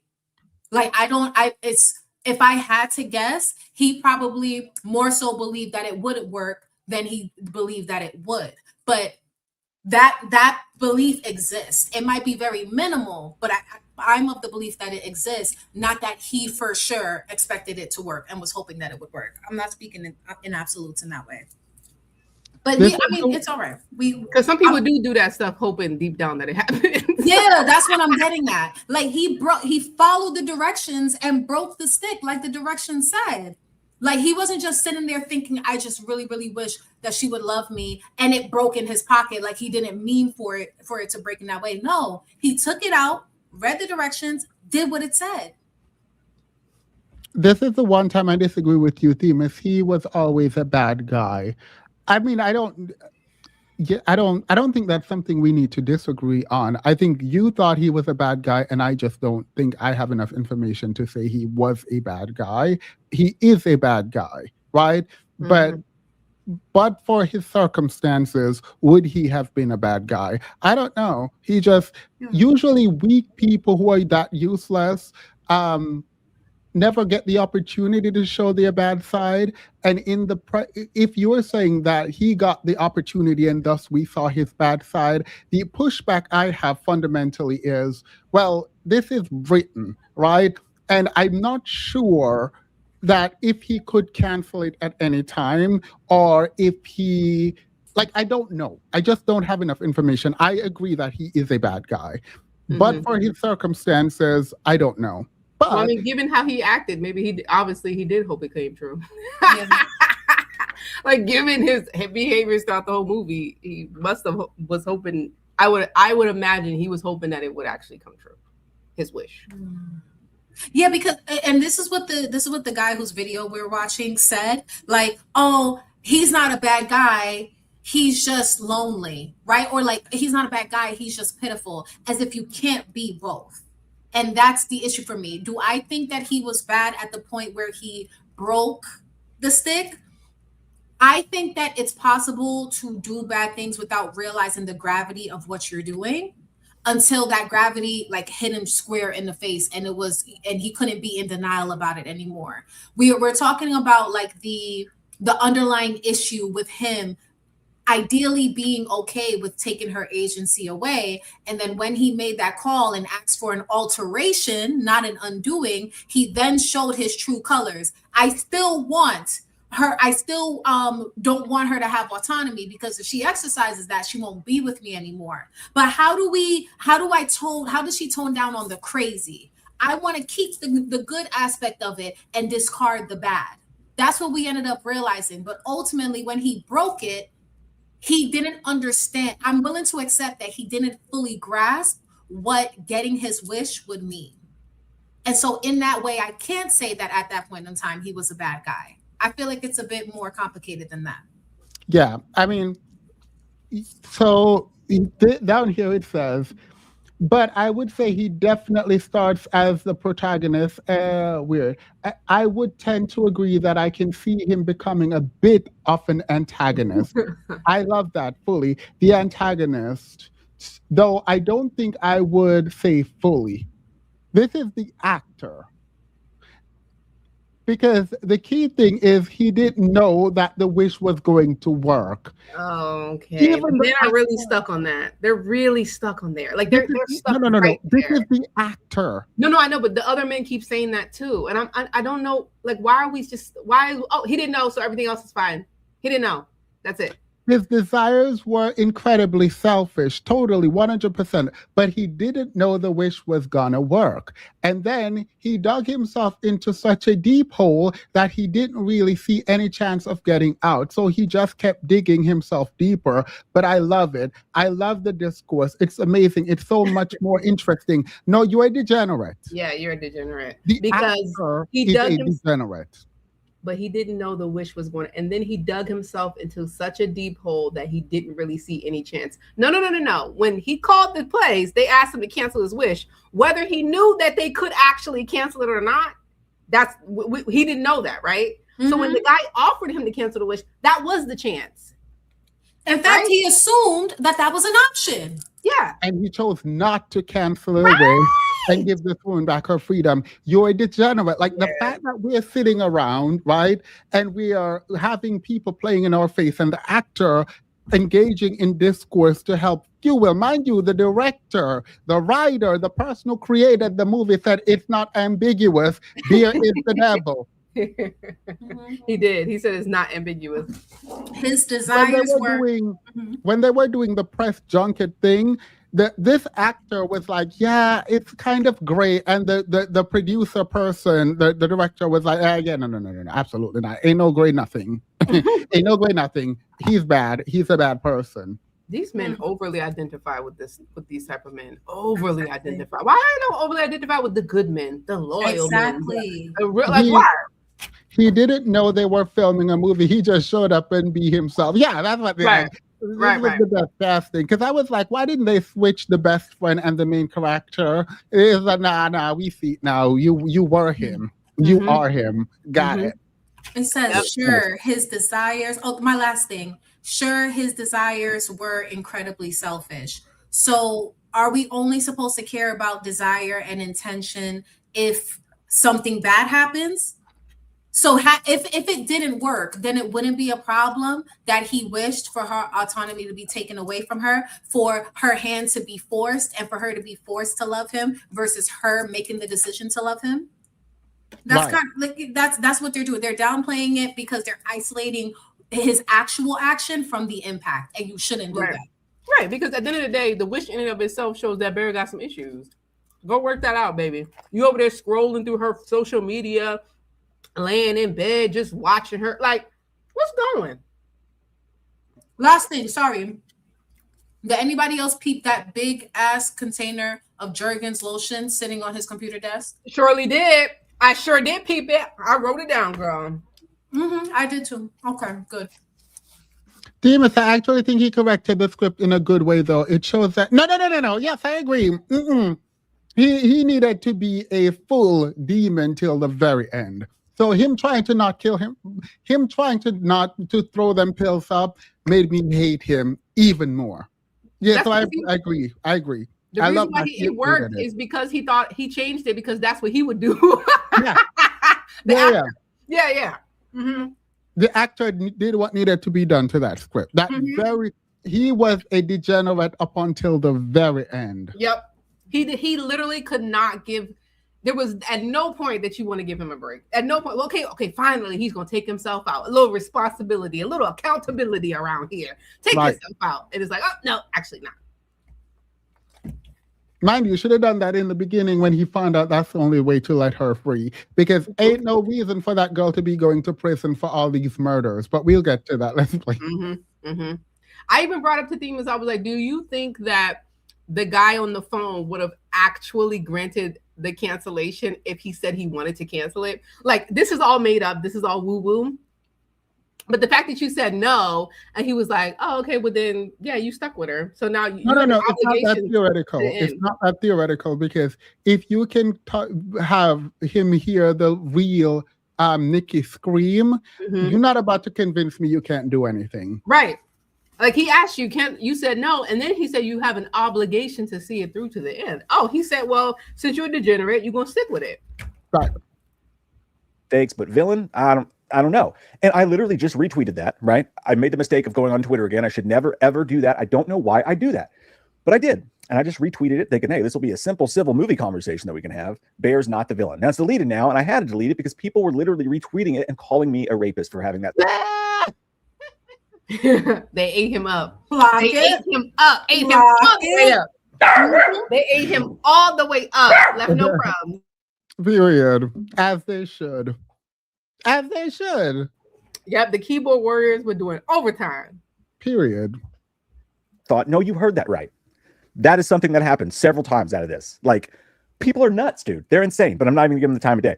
I just moved on. I said, you know what? I'm going to go have a tequila because I can't do this with you people any fucking more. But before we get into that whole fucking mess, let's start at the top. All right. So he makes the wish first off. He's stuck in the friend zone. And by the way, I don't love this guy. I don't think he's. How is he stuck in a friend zone? Yeah, Ain't you're nobody right. ever been stuck in no friend zone. You're choosing to pretend to be that girl's friend until Right. you get your opportunity to sleep with her. You are not stuck in a friend zone. Being in the friend zone is a decision you made. Right? The friend zone does not exist.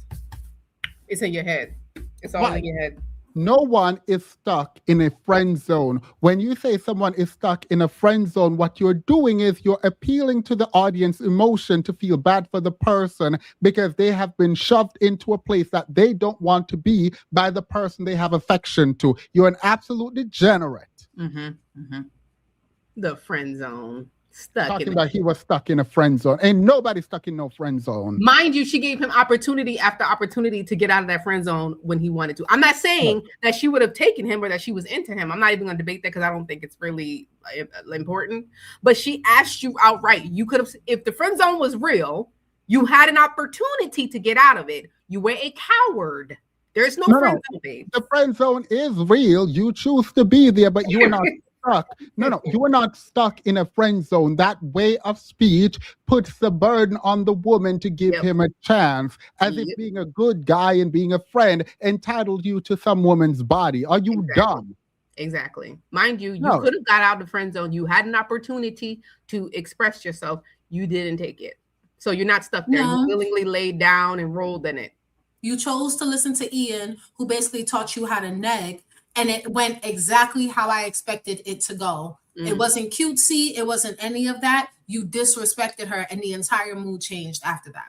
When And all not you only had to do was just tell her you like her. Yep.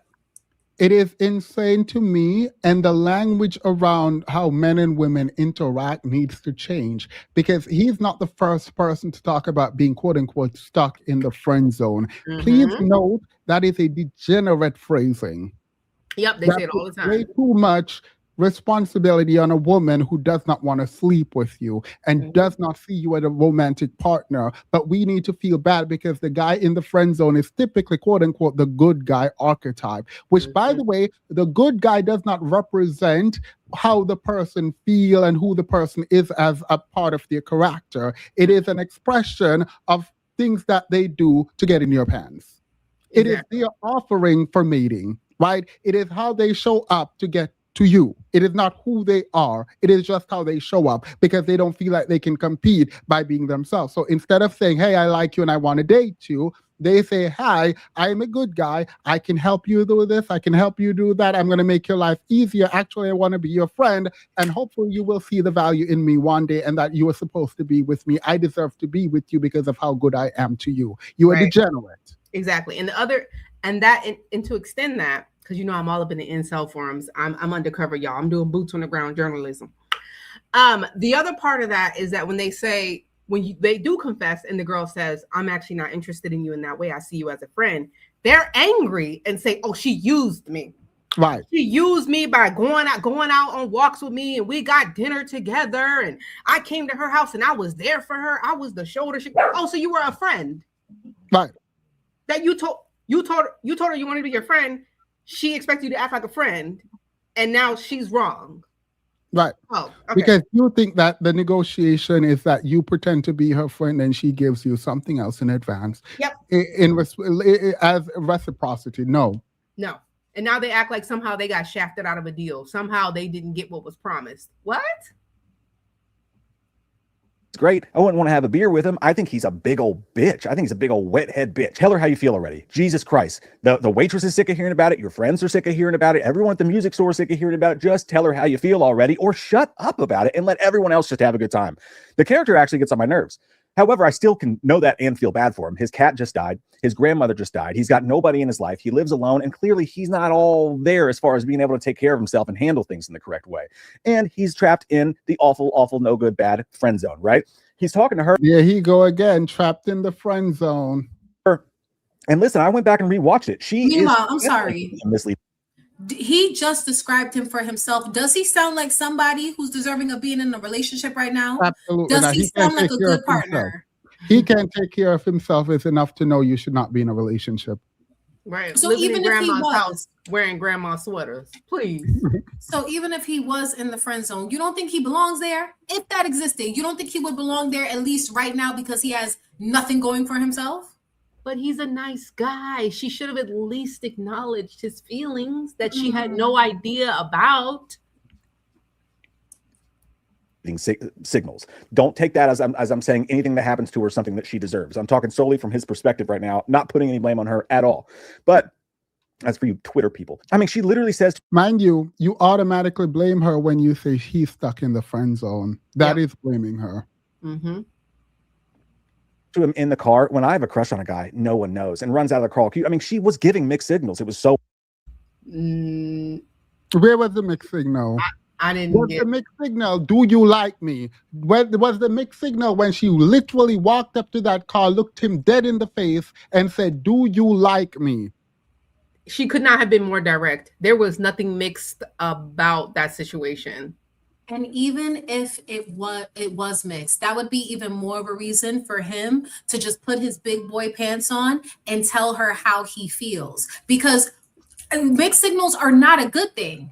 If somebody likes you, they should not be sending you mixed signals. Right. But maybe afraid to come out and tell you. It is absolutely insane. I ain't seen no mixed signals from that girl.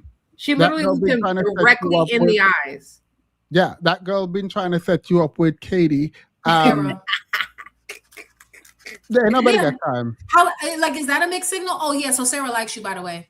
Yeah, that's a mixed signal. But like, if you walk up to someone and tell them directly to their face what's up, I cannot understand how that would be a mixed signal. Patty says, guys, I know she can't consent, but you don't understand. His cat literally just...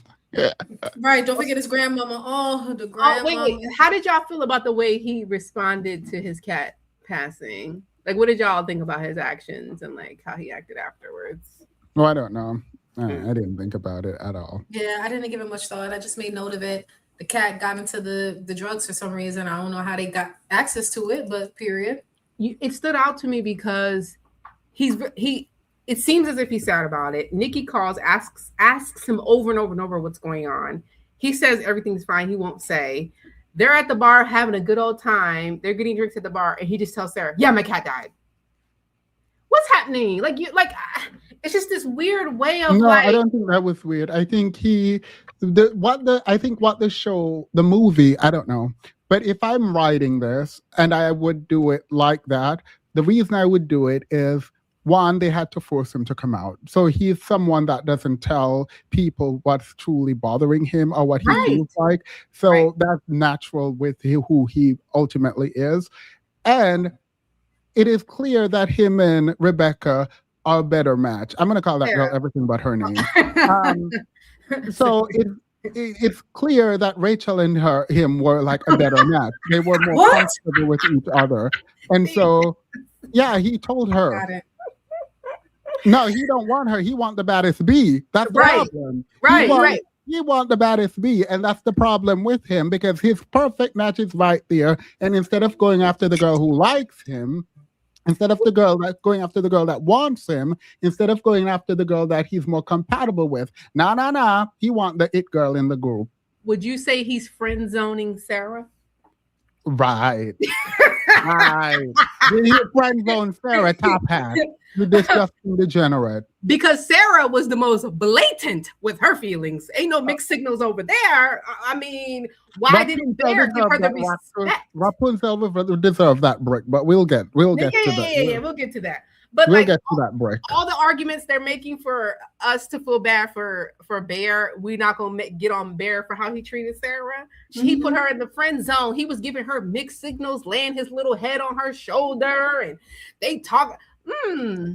So lonely, and yet still had an option that he wasn't considering, right? Yeah, exactly. So Also, lonely. that little confession of oh my cat died at the bar, it stood out to me because it also shows that like men and people in general, but men specifically, have a very unhealthy ways of dealing with emotions. You know what I mean? Like it just feels like it just showed another part of Bear of like he's just not an emotionally regulated or mature person. Yeah, well, we know that. That's a given for all of them. What it also showed me is that he was very willing to emotionally dump on Sarah, but refrained from doing so with the woman that he liked. Yeah, well, I can't reveal my real self to this girl. I have to look my best. I read that very differently, but yes, that's one way. Your reading is that he's emotionally dumping. I think that he's more comfortable with Brittany. It felt so odd. If the way he delivered the line felt so odd in the actual scenario. No, like, I didn't think so. I thought it was so people odd. just like randomly just blurted out things. Oh yeah, like I thought they were odd. We at the bar getting drinks. You talking about my mom and dad? Whoa, relax. Like what's happening? I think both of you are right. Like it did come out of nowhere, but I do think that was a matter of his emotional state not being the most stable at that moment. Right. That's what I'm saying. I did not think that. I think that's indicative of a lot of issues that men have with dealing with emotions. Obvious. So she shuts the door and she goes inside and he breaks out the One Wish Willow and just like offhand, just like in a moment of desperation, not ever in a million years thinking that it was going to work. Because why would you? Like if you actually buy like a One Wish Willow type toy from a Cracker Barrel and a single % of you thinks that it's actually going to work, you should check yourself in because you're fucking insane. You can't blame him for making the wish. He had no idea that it was going to work. He'd have been an idiot if he thought it was going to work. No, that's where you lose me. No, I agree. But go ahead. No, that's just where you lose me because again, and I use the penny in the water fountain since that's like more of a normal thing. If I didn't believe in it at all, I'm walking past the fountain. Like I'm not even gonna think to throw a penny in it. Like he opened it up. He's speaking for him, and this goes along with what Kilo was saying. You don't know how much he believed in it, even if it was 0.0001%. You cannot speak to that. So all of this, it never in a million years. No, you don't know that for sure. You cannot speak for his character. I disagree, but I think we just have different perspective. I'm with Degenerate here. The Degenerate man speaking right now, I'm actually on his side, but I see where you're coming from, but I'm willing to concede that he did not know and didn't think it was going to work. There's a comment here that says, I see Sarah and Nikki both as equally flawed women and their own insecurities and problems. Well, let me put that up because I need to address it. I don't see it's from Cassie Tran, the super fit baby. I've never seen that. I've never seen that person in the chat before. Let's see. I see Sarah and Nikki both as equally flawed women with their own insecurities and problems. First of all, Rapunzel is a problem. I agree. I don't see how you could see Nikki as anything insecure or anything at all. Because we didn't even get to know Nikki as a character. Meaningfully. We know Nikki for 5 seconds. Yeah. And I agree. Sarah is a problem, and she didn't deserve to die, but she played entirely too much. Like your friend in a friend group stabbed herself in the face, and you were worried about a man. No. Not only that, you told the man, I think Nikki's trying to take advantage of you, and call that man out of his bed at midnight to tell him that you want to be with him while you open a letter that you rejected from a dusty school. She was accepted. But from a school, girl, we don't care. We see your games. We see your games, and you deserve to be dragged, not dead. Let me set the scene for y'all. That very earlier that night, Bear and Nikki go out with friends at a home and they're playing like drinking games and having a good time. Nikki has a complete and utter mental breakdown where she acts super crazy, smashes a bottle, and stabs herself in the face with it. Okay. This is a very vulgar, crazy, emotionally like built up crazy scene. Like this is not subtle. Okay.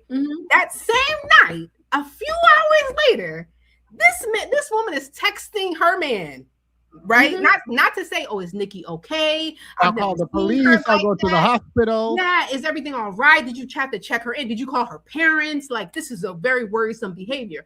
No, she said, you need to meet me outside so we can talk. Because I need to confess to you that I fucks with you for real. I really want to be with you. And Nikki ain't the girl for you. It's really me. I'm her. Right. And mind you, Bear was overly going, and ain't nobody going to tell me otherwise. No, not only was Bear overly going and seeing another option, you know something is wrong with Nikki, and your idea is that she's using him as opposed to him taking her out, showing her off, and pretending to be in a relationship with this woman that you think is high on drugs. Like let's be clear, that's what they think. Right. Y'all think he's high on drugs, and y'all are okay with him sleeping with her. All of y'all are degenerate, and when that brick broke through that car window, I was that girl, period. In a really good time. Right, because mind you, at no point did anybody in the group thought that this was normal behavior. At no point throughout the entire movie. They questioned Nikki's behavior the entire movie, right? Like literally the exact, what is she doing with you? Why is she acting like this with you? Like no one thought her behavior was correct, not a person. And yet we all were okay. You thought not only did they say it could be drugs, they also said she could be going through something. I think she might be mentally going through something. So you're admitting that you think something might be mentally wrong with her. But somehow she's taking advantage of him, the person who is the mentally sound person. That's why I will never call that Dusty Degenerate by her real name. She's a degenerate. Yep. Through and through. Through and through. Ain't no way you saw that happen in front of your face. This horrific scene. And all you can think about is taking her nigga. You're sick. You're sick. Yeah. Ain't no way. And yeah, she wanted to take her Nikki's man. So when Nikki came to that window, girl, it is what was it? Look, if you stayed in your bed, you would have still been alive. That's all I'm saying. If you ain't trying to go for this woman's man, because why would you even be so bold to pull up to the house that you know she's now living in when she just moved you from sitting next to him so that she can kiss him instead of you? She did that, and all you did was move out the way. This is how bad it was, and that's why I started laughing in the theater. When Jessica called Beer at midnight, and he showed up there to talk to Rachel, I thought Rachel was going to be in there saying, hi, I found out what's wrong. There's magic spell in my family. There's voodoo, and this is how you break that voodoo magic or whatever. I thought she had something of value to add. No. She just wanted Beer there when she opened her acceptance letter to university. Right, but not only that, she had to sauce him up first. Yeah, like, I've always been the one, and I was to your left, and I should have been the one. Girl, I thought because they made her look so alternative, like Emis, I thought she was getting there and have like a couple ritual books. I thought she was going to light some candles and be like, I knew she was going to die. Let's be very clear. I knew she was going to die. Oh, yeah. For sure. She was going to die trying to release Nikki from whatever demonic hole she was under. That's why I didn't know she was going to die trying to steal Nikki's man. Right. And she would still have a face if she did not do that. Mind you, Barrett got what he wanted. He got this girl who was obsessed with him. He over there being with her whenever he wants. And the moment this woman offered you a little bit of meow, you were overly going. Y'all ain't never satisfied. Even when you get the girl, you ain't satisfied. But I mean, if he was concerned about the meow, he would have went for her in the first damn place. The woman told him on the way, Nikki told him on the way to him dropping her off that she was interested in him. Yeah, but that's about first. Listen, you have to think about it. I got to get the 10 first. Yeah. Once I got the 10 and the 10 get on my nerves and I get bored of that situation, it's becoming too much. He's stressing me out. I have to have a release for somewhere else. You know what I'm saying? Like, I'm stressed. Oh, how quickly he discarded Sarah because he wasn't interested, but he could not take the fact that Nikki didn't want him. Mm-hmm. But let's continue this. Yeah. Frustrated. He was talking to himself in his car. And I actually had people respond to this saying, well, he should have worded his words more appropriately when talking about a woman. And I'm like, he was alone in his car, just talking shit to himself. You know what I mean? That's the most crazy shit I've ever heard in my fucking life. He should have worded his words more appropriately. What? He didn't think it was going to happen. Now, if he knew the wish was going to come true, even if it wasn't going to go badly for her, then yeah, that makes him an asshole. He's stealing her autonomy, so to speak. For sure. 100%. But he did. You know, that's like me walking around and stubbing my toe and going, oh, fuck me. All right. So, mind you, I'm with him up until this. I know DJ and maybe even Kilo reject this idea right here. I'm with him even here. Like, I am with this Dusty man even here. Yeah, if I'm being Everything generous, after he this didn't know. point, I'm yeah, with you. everything after this point is a problem. So let's do it. Yep, I'm with you. And then someone coming along and force fucking me, and then someone being like, well, I mean, you said it. You fucking said it. You kind of deserved it. I mean, that would be ridiculous, would it not? Jesus Christ, people. So we put that baby to bed. The wish part, not his fault at all. That could have happened to anyone because this is not something that should exist. This is shit that should not be. So by the rules of the world we live in, you can't blame him for saying that wish out loud. That's fucking crazy. But I think most people understand that part of it. Villain to me is not just, a flawed person. Well, you could be an unlikable sumbitch, but villain, I feel like there has to be some intent there when it comes to the word villain. The number one response to that thought that I got from everybody was, he raped her. So, and the thought behind that is he knew at the point there's a point. No. That's not what rape means. He did not have to know to rape her. And he did know. I would argue he did know. Because, and the reason why I say that is when they had the dinner, he asked her, Nikki, do you love me? She said yes. And he repeats to her the wish that he made in the car. That to me is him confirming that this wish is currently happening. I cannot be convinced outside of that. Okay, first, the first thing is you can unknowingly R someone. You can. That's the first thing. The second thing is he might not know the wish worked and still know that something was wrong and slept with that girl still. That is still rape. And then 3, what Keela just said. Right, because you and Ian went into the back and you and Ian was talking about how either she was on a bunch of drugs or she was mentally having a breakdown. And you went home and slept with her. Right. So either way, you knowing that those two things could be happening, that means either you slept with a woman who was on a bunch of drugs and was not acting herself, or you slept with a woman who you and your friends deemed was having a mental breakdown. I don't see the better part of this. I don't see which one. I don't. It's R is R is R is R. I don't understand. It's not R to him because it's. Because she didn't say no.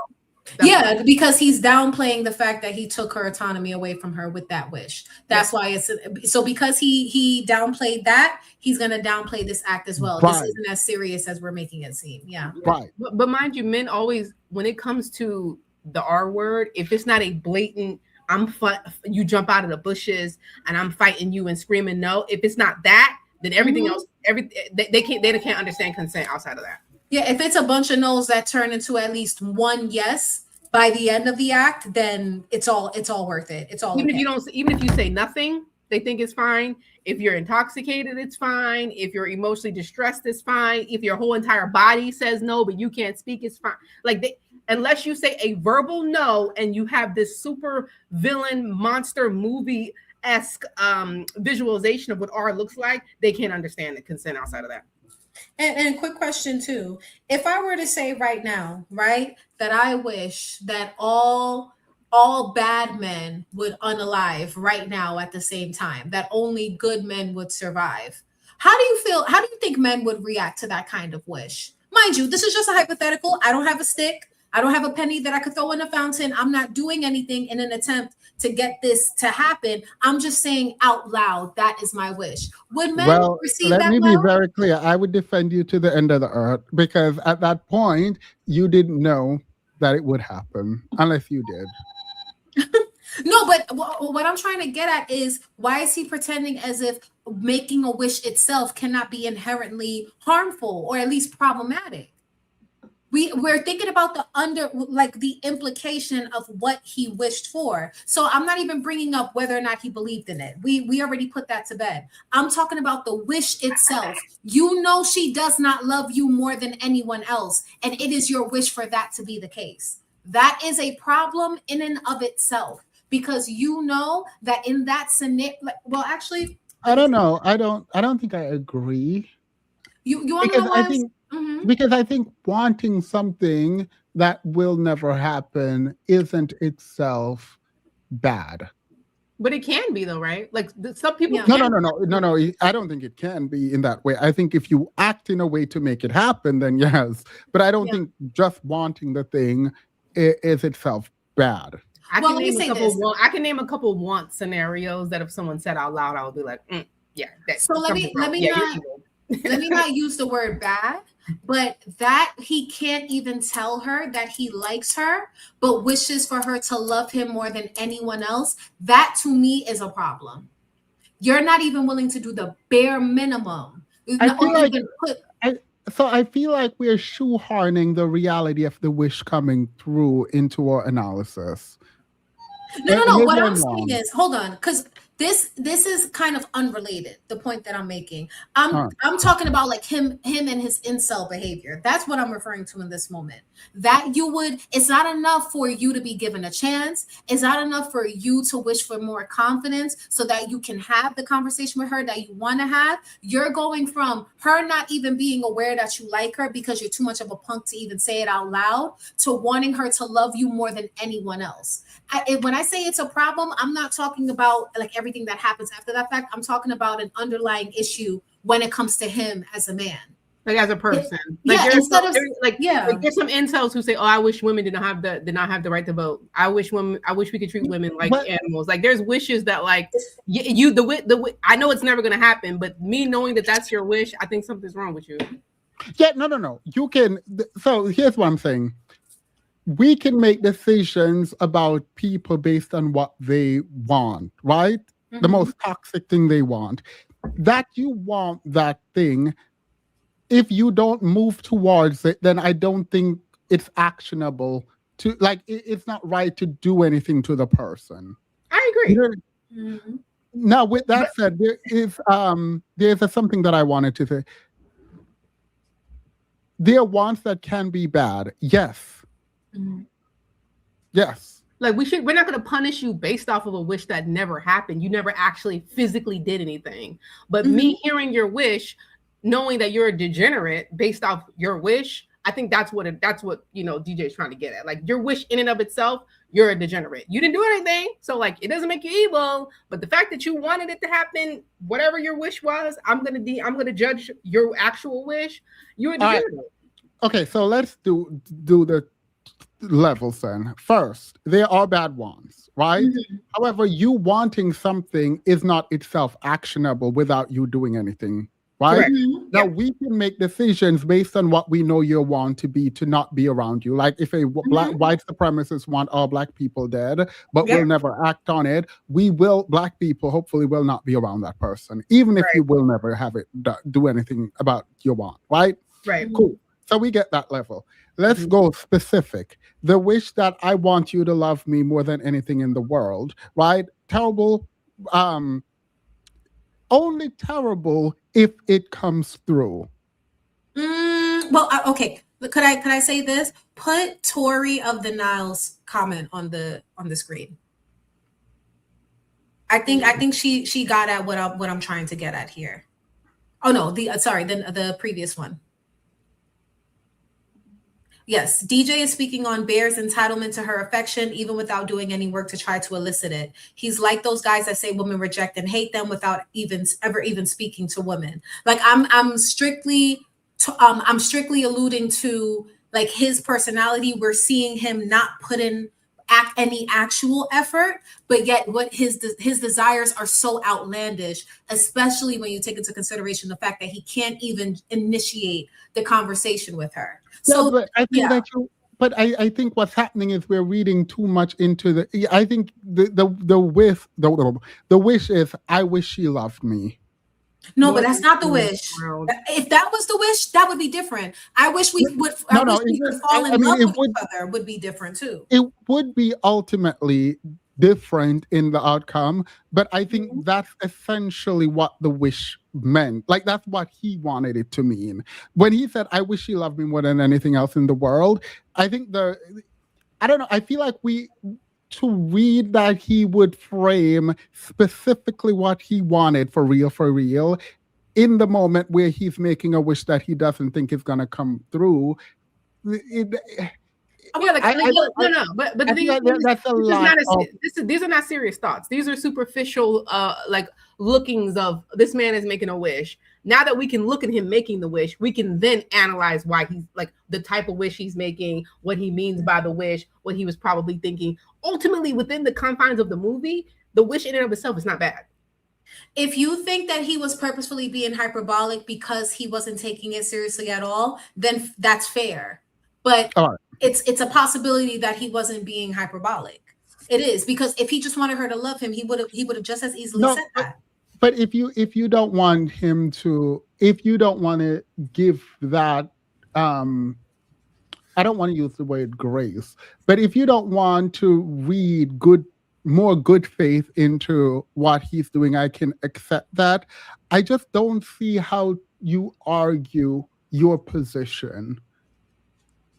Like in a moral sense, I can vaguely get to where you are, but like as a structured argument, I don't know how to get to that position where in this world, magic does not exist in Beer's mind. Obviously it does, right? And he's in the car and he's about to break a one-wish willow that we don't think is gonna work. And so like the way he word a wish that he doesn't think is gonna come true, like reading into it as if this is what he meant feels inappropriate. I mean, if he truly thought it was 100% zero chance and he just randomly made it out of frustration, and if that's your premise, then yeah, it wouldn't, right? Because your premise is that he ultimately gave no thought to the wish. But if the other argument is that I think deep down he probably had some hope that it would come true, then maybe that's DJ's other pathway to go down. Well, yeah, it's degenerate because deep down you actually had a hope, an inkling, and hoping and wishing that it would legitimately come true, right? Like, isn't there two paths of based on where your premise is? Like even the creator we're watching right now said in an act of desperation. So which one is it? Did this mean something or was it completely meaningless? Because this feels like doublespeak. So someone's pointed that out in the comments I thought I saved it to address it. But in an act of desperation isn't a desperation for the thing to happen, but desperation as an emotion in and of itself. So like I am just desperate, but not desperate for the thing to happen. Does that make sense? We're just gonna have to agree to disagree, because again, my original point was if it truly was that meaningless, if he didn't believe in it even a smidgen, he would not have followed the directions and done it. But I've been a wishbone before. Yeah. The thing is, you don't think it's gonna happen. But there's lots of people who do think it's gonna happen. Who have this 50-50 of like I've done Ouija board stuff, and in my mind I don't believe in none of this stuff, so I'm just having fun. But there's people in there who quote unquote don't believe in it, but as soon as you move that Ouija board, they scared. Some people do believe in it deep down, even just a little bit. Like some people do. Yeah, no, I agree. Some people do. We're talking about beer and whether it feels like there has not been any. This is why I'm talking about the argument by itself. I don't know that we can make an argument that he believed it would work. I don't think we can make an argument that we believe it could, that he absolutely believed it would work either. Without even the absolutely that he believed it would work. Period. Like I don't think we can prove it either way. All we could do is look at. I can make the argument that he throughout the movie he indicated that he did not think it would work. To assume that he would think it could work requires reading into things that were never stated in the movie. All right, but for me, it's as simple as he followed the directions. that to me indicates the possibility Yeah, that but he the believed that direction it is would to work. break it. Like, it's not like there's a No, direction. not just break it, make a wish too. Yeah, He said it out loud and broke it. Like what Kilo brought up, her using a Ouija board as a perfect example. I understand that there exist people who do things that they 100% do not believe in, but there are people who also do things that they believe in only 1% or 1%. Or I think the reason why I'm having a visceral reaction is the very people who are relating to Bear are diminishing his wish in an attempt to absolve him of any wrongdoing. Yeah, but if you're addressing them, right? I don't think the right, and I could be wrong, so this is not me dictating where you should fight and where you shouldn't. The fight isn't when he made the wish. That's not the thing that made him degenerate in my book, right? Yeah, I agree. I don't think and that's not a winning fight on either party. Yeah. Everything after that makes him a degenerate. And it does not matter if he knew or did not know the wish would work. The moment he found out something was wrong, even if it wasn't the wish, the moment that girl come back to that car, something was wrong, he knew it. If you actually loved that girl, which you didn't, you would have known her. The fact you know nothing about her means that you do not love that girl. The fact that you cannot tell when she's acting out of character means that you don't even care to understand that girl. And that is a problem. You didn't even know what her job was. I agree. We're not. Everything after the wish is extremely obvious, and well, at least to us anyway. Well, yeah, no, it's definitely not going to be obvious to everyone. But yeah, no, this isn't obvious to him because he's going to be going in for no reason. I realize it's obvious. Me and Themis were actually talking about this, and Themis was like, "Oh, slam dunk! That was an easy movie."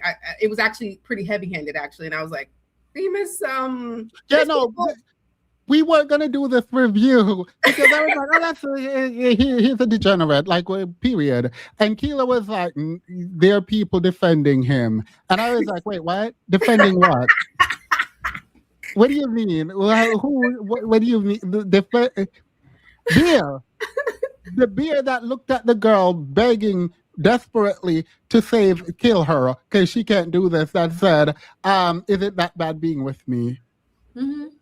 That same beer. Girl, I was so shocked. And when she started sending me TikTok videos, I was like, yeah, I get it. We need to talk. Yeah, I was like, Themis was like, yeah, ate that down. Actually, I think it was overly obvious, a little too obvious, actually. Yeah, and I was like, yeah, they're painting him as somebody that these things just so happen to. Yeah, he just can't help it. He just can't. Also, I think it's a little scary that.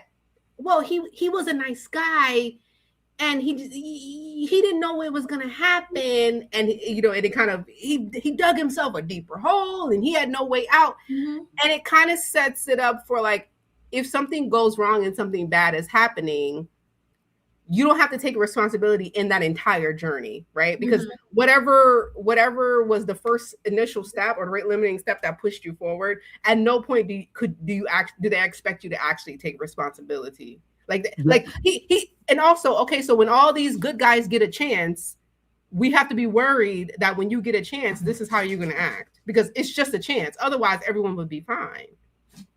Wait, Bear read reviews prior to making his. No, he didn't. He did not. He read the reviews out. He was looking up whether or not it worked. Yeah. That was after he read the reviews after he made the wish already. Yeah. Where they just quick cut to them having sex and his butt cheeks are out and he's got his boxers around his legs, and it's just awful, painful to watch, boring, just weird ass missionary sex that these two are having. She wasn't doing that much crazy shit at this point. He did not know for a fact that this was going on. She did. Wasn't the restaurant scene before right that? Yes. Wow. Mind you, forget the restaurant scene. Let's talk about the fact of how she got in your car and came home with you, and the fact that you slept on the ground because of her screaming and going in and out of some weird kind of consciousness. There's no reason for us to sit up here and defend him. Right. Talking about before, the thing was weird as soon as he made the wish. Literally. As soon as she came back to that car door, it was a wrap. The rest of the movie was a wrap. When she came back to the car door, everyone knew something was up.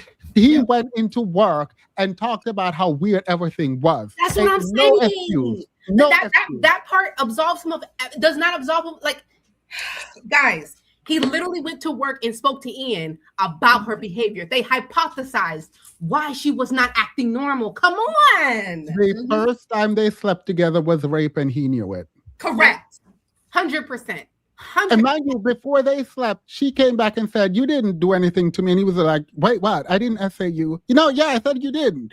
And so even that conversation implied something very fundamental about her state of being and his. And you knew that if you had slept with her based on that conversation, it would have been a problem, right? And then you went and slept with her. Yeah. He knew, he was of the belief that she was under the influence of something, whether it was the magic or drugs, and still did what he did. Yeah. Mind you, she had a complete like meltdown in public at the restaurant. That was not subtle. Because didn't he just say nothing crazy was really happening before that part? This woman stood up at the restaurant and started yelling. Because you asked her if her dad was dead. She stood up and started yelling. She was going in and out of consciousness, girl. Nobody got time. So, but you realize that from his perspective, everything weird happened. Everything was good. All that's doable. All that's fine. Yeah. Man. A lot of people are misunderstanding and thinking that that moment where she said, "Please kill me. She's asleep. I'm Nikki. Please kill me," happened before the sex scene. No, the sex scene came very, very early. And that's the thing people are forgetting. The sex scene comes right after the dinner. At this point, here's what's happened. You had the first scene where she comes to his house and she's throwing herself all over him. This is right after. No. You have the first scene where we're acting weird, where she's going in and out of like, "Oh my God, what's happening? Oh my God, what's happening? Yep. Oh, hi, V, I love you. Oh my God, take me home. Wait, no, this is weird. What's happening? This is not me. Hi, V, I love you. Oh my God." No, what do you mean nothing is happening? Erratic behavior. Absolute, obvious, erratic behavior. Like there was nothing subtle. Honestly, it was actually scary. When I was watching the movie, I thought her behavior was very scary. Like there was nothing subtle about her behavior. She screamed in his face after looking like she had only just like first seen him. Like she clicked back into her own head and screamed in his face. So that was nothing. That was nothing. Also, you describing a rape scene as boring. Oh, these men really make me sick. Ha! He said it was boring. Ah, right. He called it missionary sex. He didn't even call it rape. Right. Because he didn't think, because the thing is, it is rape, regardless. Like it is like we're not doing this. I'm not going back and forth on you with you on this. It is rape. Him. I'm yelling as if he can hear me. Wow. Do you see how he described that scene? Boring, missionary, like nothing really happened. Oh, these men are sick. No, and the thing is, this is after the fact. This guy talking knows that she was under the influence. After the fact, we understand what happened, and you still look back at it as boring missionary? Right. Well, no, it wasn't rape because he wasn't aware that it fully aware, 100% aware that he was taking advantage of a woman that was under some kind of influence. Because he has to see it. He has to see it as rape in order for it to be rape. Yeah. Wow. Wow. That's why they were calling him a rapist online. Yep. That's why. No person in their right mind would. You'd be like, "That's kind of crazy," But no person in their right mind would still be thinking it was the wish. No one with. Yeah, you don't have to specifically think it's the wish. This is why they want you, DJ, to get caught up fighting them on the wish. This is why, because even if it's not the wish, it's something. Mm-hmm. No, but where they mess up at is I'm going to argue with you about everything, not just the wish. We can move on from the wish, and then we're going to argue about everything else. What they fail to realize is we can argue. We're arguing that back and forth with Themis because we understand that Themis understands everything in the movie already. We're just arguing little points here and there because what's obvious is obvious. Right. So it's not the wish; it's drugs. Or a mental breakdown, or a complete mental breakdown. At not one point did y'all call her family. At no point did y'all ask her to go speak to a therapist. Tell her to go to the doctor, hospital, see somebody. At no point did y'all get an adult and ask them to y'all. I've been knowing this girl. never ever was it sexual on her part.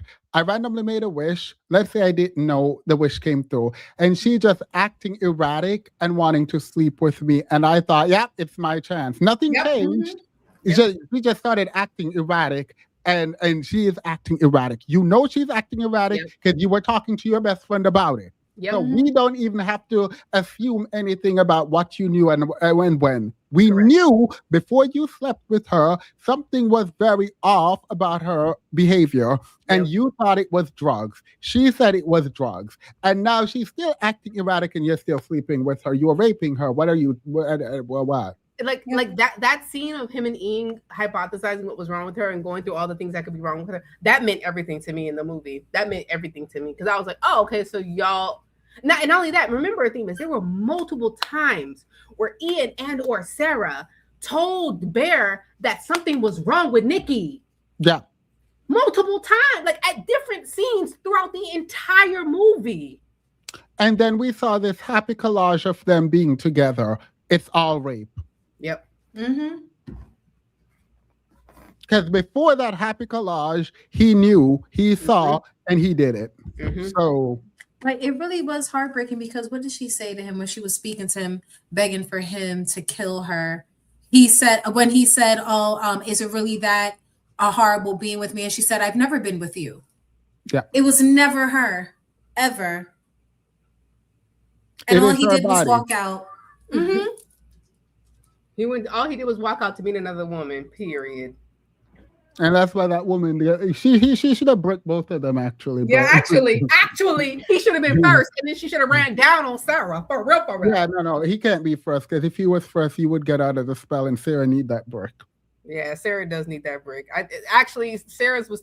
I was gonna say it ended too quickly, but it actually didn't. It didn't end quickly at all for Sarah.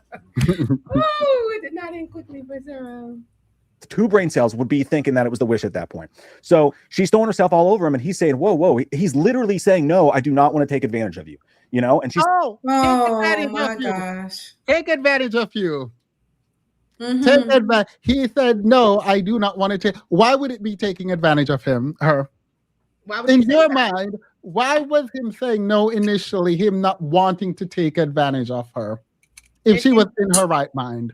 And when did it become taking advantage of her for you? Tell me, when did it happen? No. He is defining it in a way that he is going to say he slept with her and didn't know. You cannot say he did not know when you are saying he did not want to take advantage of her, unless you're going to explain to me what take advantage of her meant. Why would it be taking advantage of her? Because she was acting erratic. Exactly, because if he didn't even have the opportunity to break the stick and she just looked over at him and said, "Would you like to come in?" he would have gone inside, because it would have been like, "Oh, I didn't know you felt this way about me," and he would have been overly going. But he knew without knowing it, quote unquote. But he knew. Without the wishing, Nikki acting the way she acted would have been a problem for you to sleep with her too. Right, and they knew it was a problem because they said it. They said it. Yeah, and he said it. He said it too. Ian, the guy talking, everybody is aware that there's a problem. He said it when he said no when she was all over him because he didn't want to take advantage of her. Why would he take advantage of her? And mind you, let's talk about that scene, right? She was all over him and he said no. But ultimately pushed forward throughout all her weird behavior and her pushing and pulling and pushing and pulling, and still went as far as he could go. Did he not? Sure did. Oh, okay. No, even after. Go ahead. No, I was just gonna say even after catching her in a lie about her father having cancer. But yeah, go ahead. Right. And then when she has that jump scare freak out moment, he was done. He sleeps on the floor and she asks him again to come to the bed. And at first he even says, I don't know. Now this guy doesn't have a backbone. He doesn't have a spine for fucking miles. You know what I'm saying? Like, whether he wanted to do anything or not. And that's a big point of me feeling bad for him during the sex scene too. This guy is and can just be told by anybody what to do. And he'll just do it. He can be told by anyone what to do and he'll just do it. Fine. She told him to kill him. Kill her, right? Yeah. She definitely did. No, He didn't do it. he does what he wants to What do, he you want- I would degenerate. say he got his wish and he was living it up with his wish. I don't understand how hard, like, that's not a hard concept. He wished for her to be obsessed with him. She was, Bear was living his life. Like, I don't understand what Yeah. you doing. He was happy. He got what he wanted. Very happy.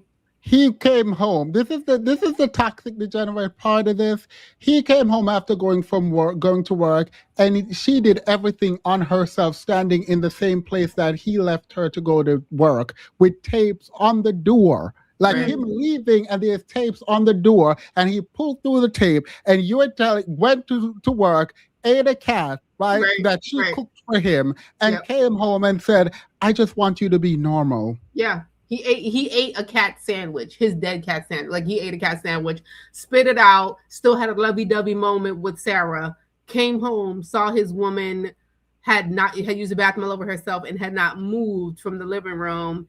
And now you just need her to be normal and But- everything will be cool.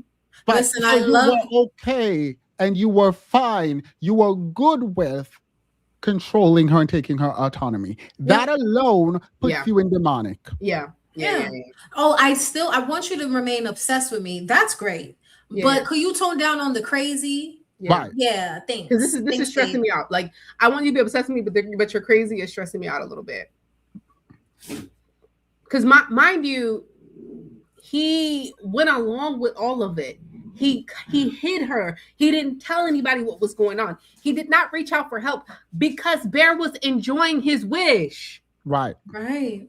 He was ending calls, ignoring calls, and all that stuff because he was just eating it up when it was good. He didn't reach out for help when Nikki was literally falling apart because he didn't want anyone to step in. Because he wanted to continue to enjoy his wish. Like, it's not that hard of a concept, babes. He didn't ask for help because he didn't need help. He was good. He just need her to tone it down. But he not the villain, please. Please. The way this man, you too big to be doing all that bending, girl, please. It's been laid out in the movie over and over and over again. You know, when you talk about power dynamics and things like that, all those things are included on both sides of the fence. So he doesn't at first, and he tries not to. This is where we're at. And then the next day she comes over and she even explains that away. She goes, I was on MDMA. So, okay, if there was a 1% chance that wish had come real, it's got to be wiped out. Okay, all you need is one single rational explanation. I'm not thinking that anymore. Then they go into the love sequence. They're dating. They're happy. There's nothing bad. It looks like two people falling in love in a movie. Nothing happens at all, except for the friends are starting to get kind of annoyed. They're at dinner, and he gets a phone call from his friend that's like, hey. The friends are getting kind of annoyed is how he explains the friends telling them that something is very wrong with Nikki and she's acting very strange. He brushed that off by saying the friends are, be specific. This is what these men do when they lie. They ignore specificity and they go as general as they can to brush off the issues. The friends were annoyed with their relationship. In what way? Right. She's acting like she on drugs and he's sleeping with her. That's why they were mad. Yeah.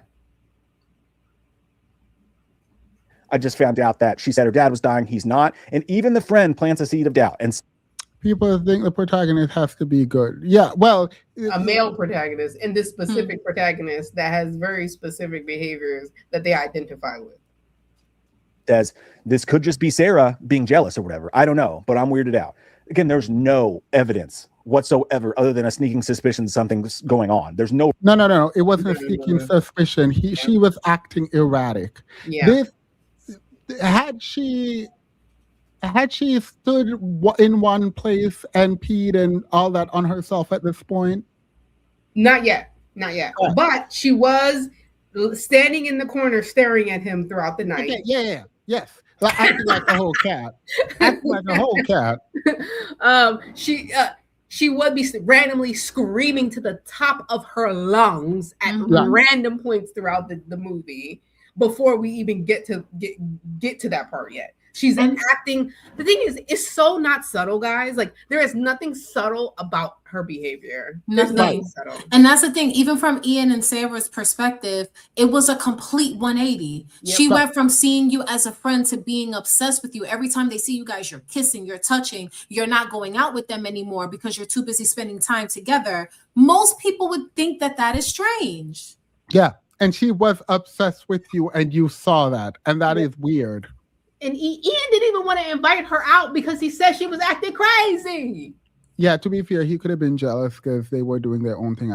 But yes. Yeah, he literally said, like, I figured the reason why she was acting like that is to make me jealous. Because that's logical, right? That would explain why she went from not being interested in him at all to being, quote unquote, obsessed with him.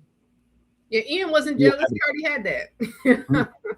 He wasn't worried about that. When he brings it up, hey, did your dad really have cancer? She stands up and for the first time does a little bit of fucking crazy wazy stuff. Nothing for the first time.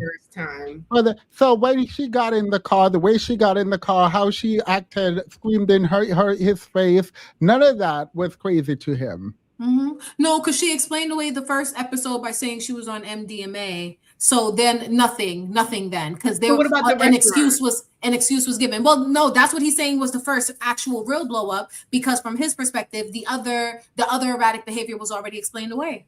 Okay, but what did he do after this? Let's hear him explain this. Yeah, let's hear it. All this happened yet? The weird Jenga shit at the party didn't happen.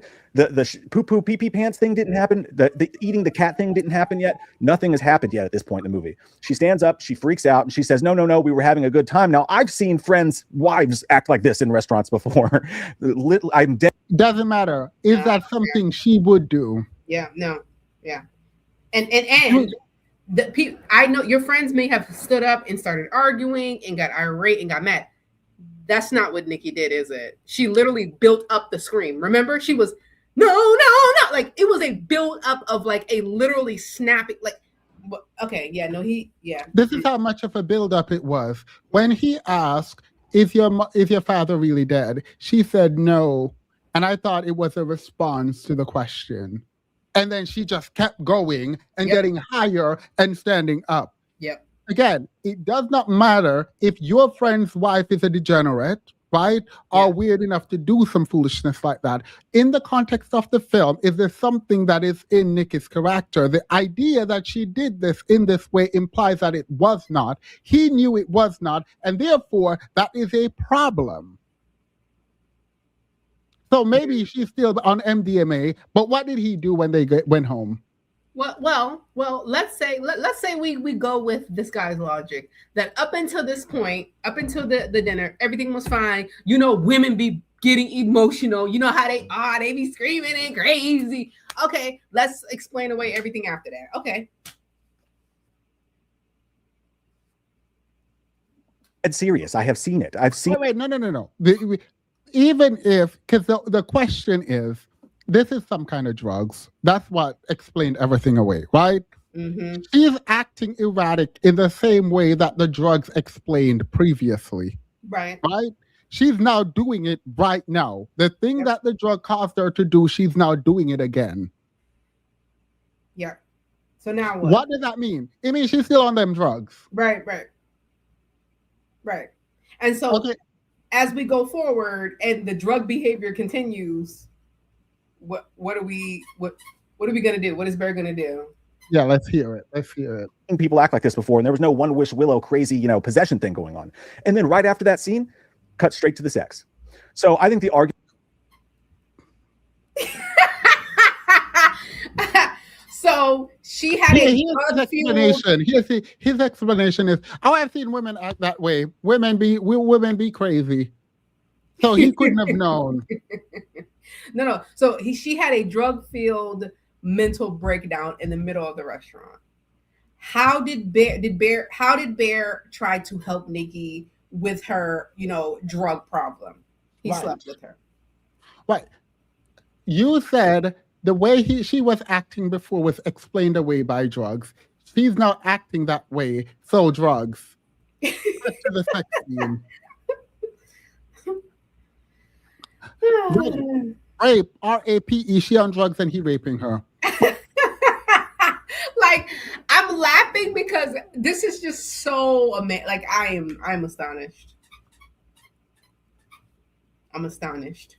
She is engaging in the behavior you just said was explained away previously by her being on drugs. She's now acting that way. And you say cut to the sex scene. That you said was boring and missionary.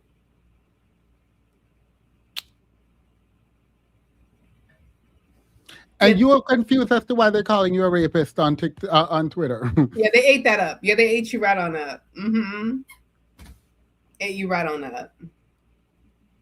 That he raped her is, I disagree with it completely. She's laying there and she's being weird as shit while they're doing it and like moaning, but like you can see the deadness in her eyes, but he's also not looking at her. He has his face buried, and I felt bad for both of them in that sequence. Why do you feel bad for him? Why do you feel bad for him? Okay, wait. You said she's acting weird as shit. You can see the dead in her eyes. He doesn't see it because his head is down. So I would imagine. So leading up to that, he didn't see anything. Mind you, the way she was behaving, you already described as drug-filled in previous explanation. And mind you, Nikki's behavior while he's sleeping with her was the behavior she had. She was always acting weird as shit and dead behind the eyes. I mean,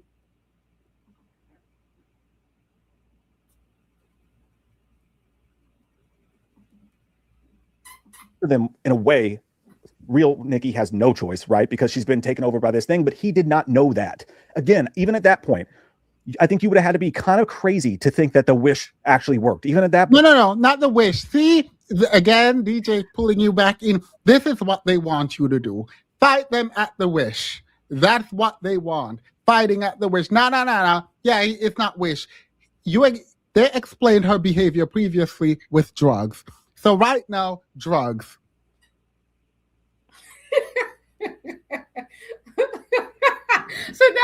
So we're at the drugs. We're at this woman is going crazy because of the drugs, right? So and you're saying she looks, as he's sleeping with her, she looks weird as shit, dead behind the eyes, and he doesn't know this. So I feel sorry for both of them. Yeah, why do you feel sorry for him? Is he on drugs, Damus? Is Bear also on drugs? Like I'm confused. He couldn't even get himself to say, I felt bad for her. He couldn't even do that. He had to be like, I felt bad for both of them. Mind you, both of them aren't being raped. Right. Trigger warning. Sorry. Right.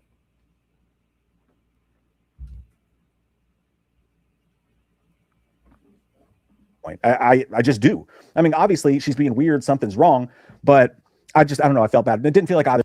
Obviously, she's being weird, something wrong. She was being weird and something was wrong in the restaurant before he decided to sleep with her. Literally since the beginning. She was weird and something was wrong since the very beginning. So much so that you said when he didn't do it in the first part, it was to protect her, essentially.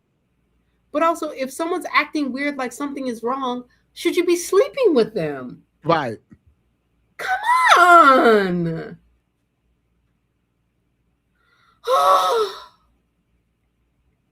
Everyone wanted to be there.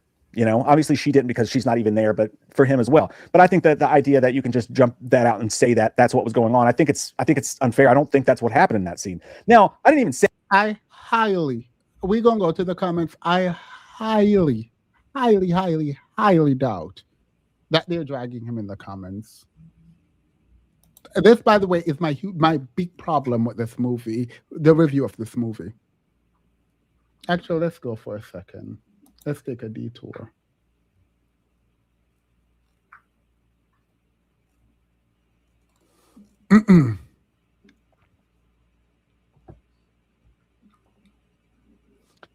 People hate the gray area in life.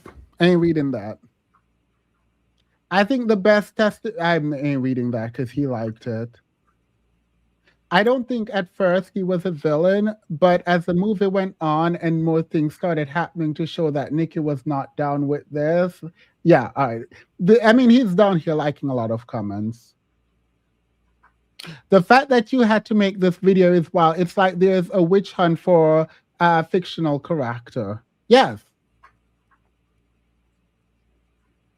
I dislike that people I just like that people put it as simply as him being the villain. Like, yes, he makes questionable decisions and is selfish and irresponsible, but putting it this way expresses no empathy for the sheer horrors he is subjected to on the basis of a private dude. I'm gonna come out of these comments. Yeah. I'm gonna come out of these comments. No, like don't get it twisted.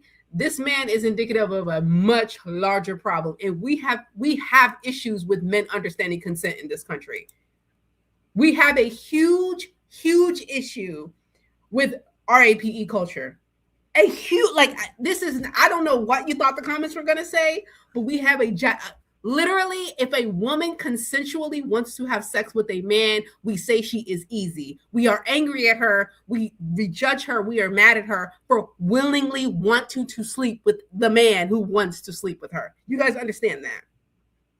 Like, it should be hard. I should have to convince you. I should have to coerce you. I should have to take it from you. If you give it up to me and show that you consensually want me, you will be shamed. You guys understand this? Like, we have a problem with consent in this country. It's bad. This is real bad. Like, this is not, yeah. Say any of this or break any of this down, except for in response. But yeah, that tweet that I made just saying I don't think he's a villain, a full villain, got retweets from people saying, "Oh, so I guess you're a rapist too." And I'm like, well, fucking what? I mean, at least an apologist at any point, you know. What? I don't know what's wrong with people. I don't know what's wrong with people in the world, but Jesus Christ. That was my explanation. It's like, hey, I felt like they were both kind of being in that scene in a weird way. And that's kind of the essence of the entire movie, right? Like, she is, Wish Nikki throughout the entire movie is using love as a weapon. Like, yeah, she's not.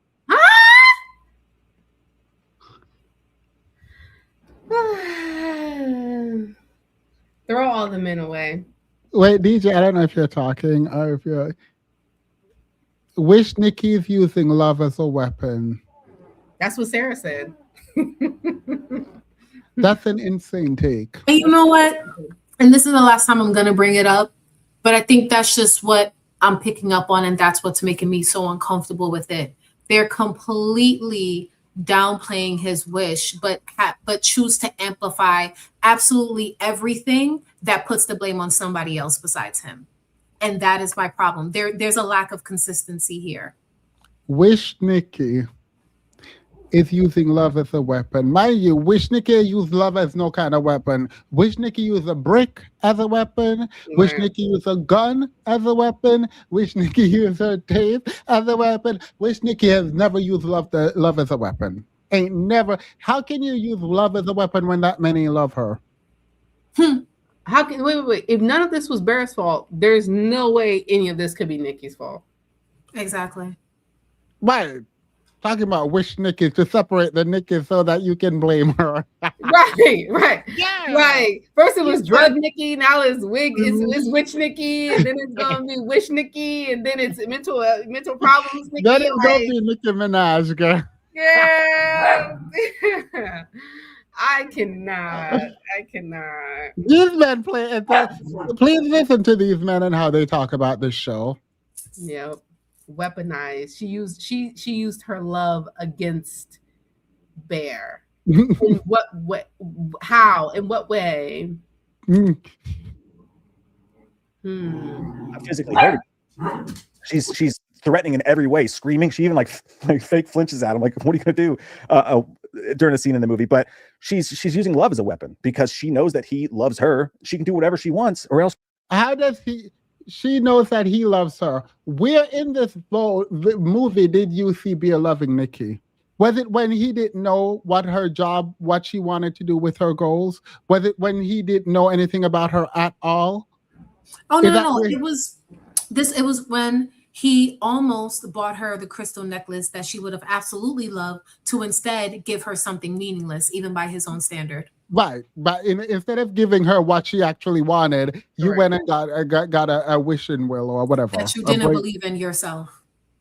But he does. Right? He does that often. Where it's kind of reminiscent of at the beginning where he's like they're making fun of how, trying to slut shame her, and he says no, she won't like it, and then does it anyway. It's like you know that she doesn't like things. You do know stuff about her, and you actually choose to do the opposite of what she would like. Like I don't. You want to know the weird part? In the story, in the beginning, when they were riding home, when he finally found out the person he loved wanted to be a writer, she says that she's writing a novel. I think she said a romance, right? Yes. Yeah. What did he say in response to that? Well, he originally called it a love story, and she corrected him and said, no, it's a romance. But I'm trying to remember what was said after that. No, I think she said a love story, and he said a romance, and there was dissonance. Essentially, this is why I bring it up. I think the director writer of the film wanted us to understand that Beer don't know nothing about love. Mm. Well, I mean, yeah, obviously. Obviously. Also, there was so many reasons. Like, Bear had no goals, aspirations. He had no real personality. He didn't ask for anything. He didn't want it. Like that. He literally just kind of like sailed through life. But no. Wait, before I don't want to move from the point that this Dusty Man is making though.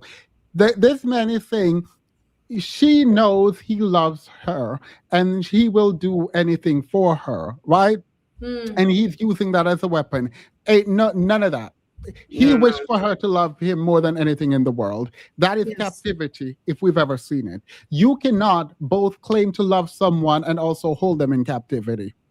And not to mention, because this is something else that I wrote, that I noted to myself. She told you that she was going to be putting in her 2 weeks so that she can go and follow her passion. Yeah. And yet she stayed at that job just so that she could stay up under you. And you were okay with that as well. Right. Well, she didn't get the job because she'd still quit the job, but she was stuck in your home, obsessing over you. Yeah, not one time did you ask her if she started writing again.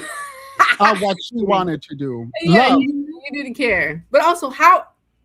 No. So the part that I wanted to add to this is the idea that this is how patriarchy teaches love. Right? Where a woman gives up everything about who she is in an effort to go and serve a man. And that's why he did not see anything wrong with it. This is why this degenerate think that there was love there when you capture a woman, essentially remove every kind of agency from her, and her only role is to serve you. And the problem isn't that she's given up everything and autonomy for you. The problem that Beer had is that she was doing it with some added stuff. The added stuff is killing people, mind you, and cooking cats. And he wanted to remove those things, but he still wanted to keep her in captivity. But she was on drugs, but also had the diabolical mind to use you. Mm-hmm. So she was out of her mind mentally, but also knew what she was doing to manipulate you because you clearly loved her too much. Right. Right. And that, by the way, is why the wish itself, if we're going to take his wording to be an issue, because if you knew, which I'm assuming you didn't, the wording of the wish is so that you can subjugate someone. Yeah. And then you ultimately, even if we didn't believe you believed the wish was going to come true, you ultimately subjugated someone and was okay subjugating someone. And even when you had the opportunity to release that person, when you find out you were subjugating them, you wanted to modify and keep them subjugated. You're a degenerate. And you, sir, you deserve everything you got online. My thing is, remember the TikTok. Oh, sorry, DJ. No, go ahead. Remember the TikToks of the men telling Bear to pass the ball if he didn't know what to do with it? Right. Wait, what? Baby. There were men who were saying they could have handled Nikki. Like, Bear didn't know what he was doing. That's why it got out of control. They would have subjugated her a little bit better. Like, they would have done it the correct way. Yeah, they would have gotten what they wanted out of it and nothing more. Yeah. All I was going to say was, because this was something I was thinking about as well. Basically, when I originally heard the wish in and of itself, like, I could see how somebody would believe that it isn't that extreme in nature, because for me, the wish itself did not warrant obsession. It warranted prioritization over other people, including herself. But I was then wondering, well, why is this making her crazy? And all I could think about is how she felt, how she was forced to feel about him was so drastically different from how she felt about him before. That's what was causing the turmoil. And imagine loving someone more than anyone else anything else in the world. Absolutely not. Yeah, it's impossible. yeah, That's impossible. like so, and so it was indeed that extreme, especially if you were to compare it to how she felt about him before, which is probably just as a friend, probably maybe even acquaintance for all we know. I mean, the Hansel and Gretel story she told, where it was essentially incest, for me meant something, and that's how she felt about him. I saw you as a brother, actually. Yep. And Which this is reinforced what incestual. Sarah said Nikki told her, right? Didn't Sarah Yeah. say he told her she saw Yeah. him as a brother? Yeah, y'all Sarah is a gonna loser, though. So, but yeah, I agree. I just don't like Sarah. No, I mean, we can't trust. Sarah is not a reliable narrator, to be fair. Mm-mm. She'll hurt herself, and he can't handle that. So, and I think it says something interesting about that, because people do that in real life. You know what I mean? There's people that take advantage of people's love for them, and whether they're doing bad things to them or threatening to harm themselves. Wow. Just with Making me to be the victim is a chop, girl. We already dragged this. I'm not going to respond to this part, girl. Please. Wow. basically with just any form of guilt. I think the movie shows that, like, weaponization of love can be just as cruel as physical punishment. And the next point that people make about him, yeah. No, rape isn't that bad. Like his love was being taken for granted. He didn't want to rape her, I guess. Yeah. What a take. What a take. But he the victim. What a take. well, when he goes out to the car, and this is after some crazy shit has happened, to be fair. When he goes back out to the car, he breaks out the weeping willow, the wish willow, and calls the number. And it's a hilarious scene. Did they kind of just do that in the substance? Yes, but this was like a more funny, cheeky version of it. And the guy answers. They're saying, oh no, he's a villain because he knew, and he still did not ask them to cancel the wish. He says, no. At the start of the phone call, the guy immediately asked, do you want to cancel your wish? He's like, no, I don't want to cancel my wish. I just want to alter it. So people are saying that right there. He knows that she doesn't have autonomy over herself or her body, and he still yet didn't want to cancel the wish. He wanted to alter it. Or let me just point you to this. During that conversation, he says to him, he says, no, you can't alter the wish. And then he said, well, let me just ask you this. No. You don't get to move. The first question was, do you want to cancel the wish? Mm-hmm. What did he say to that? And what do you think about what he said to that? Right. You don't get to just move on from the thing that made him a trash human being. He did. Because people would say that him not wanting to immediately cancel the wish was the problem. But I will completely brush past that part and move forward to the next part of the conversation. Mm-hmm. And watch him he wanted to get back to the point where he was like, okay, fine, cancel. Yeah. And then they said no. Exactly. He wants to get to that part. Your manipulation is so immature, man. So immature. Gloss over the initial, you are subjugating someone and taking their will. Would you like to stop? And him saying, absolutely not. You just going to leave that and get back to the point where he's like, oh, I can't make her how I want her. Okay, then maybe I can cancel it. Please. He said, wait. I can't still be with her? Okay, fine. Then I guess that's an option. All right. He's like, wait, so if I'm gonna be with her, she's gonna still be killing cats. All right, I can't do that. Let me cancel. No. Wait, I can't tone down the crazy at all. Right. Damn. I guess if I gotta cancel it. Insane work. Absolutely insane work. And he just some will say that's bad. Anyway, he did try to cancel it. That's what he's going to do. Yeah, he's going to end up back at the fact that he did try to cancel it. This is insane. Mm-hmm. Alter the wish. And then he said, well, let me just ask you this. Is it real? Like, does she really love me? Like, basically saying, is this alter the wish? And then he said, well, let me just ask you this. Have autonomy over herself or her body. And he still yet didn't want to cancel the wish. He wanted to alter it. Or let me just point you to this. During that conversation, he says to him, he says, no, you can't alter the wish. And then but why would you get to altering the wish? Why you be, let me point you to this? No, let's stay at the point we just made. The point we just made is he had the opportunity in his mind to cancel, and he said, absolutely not.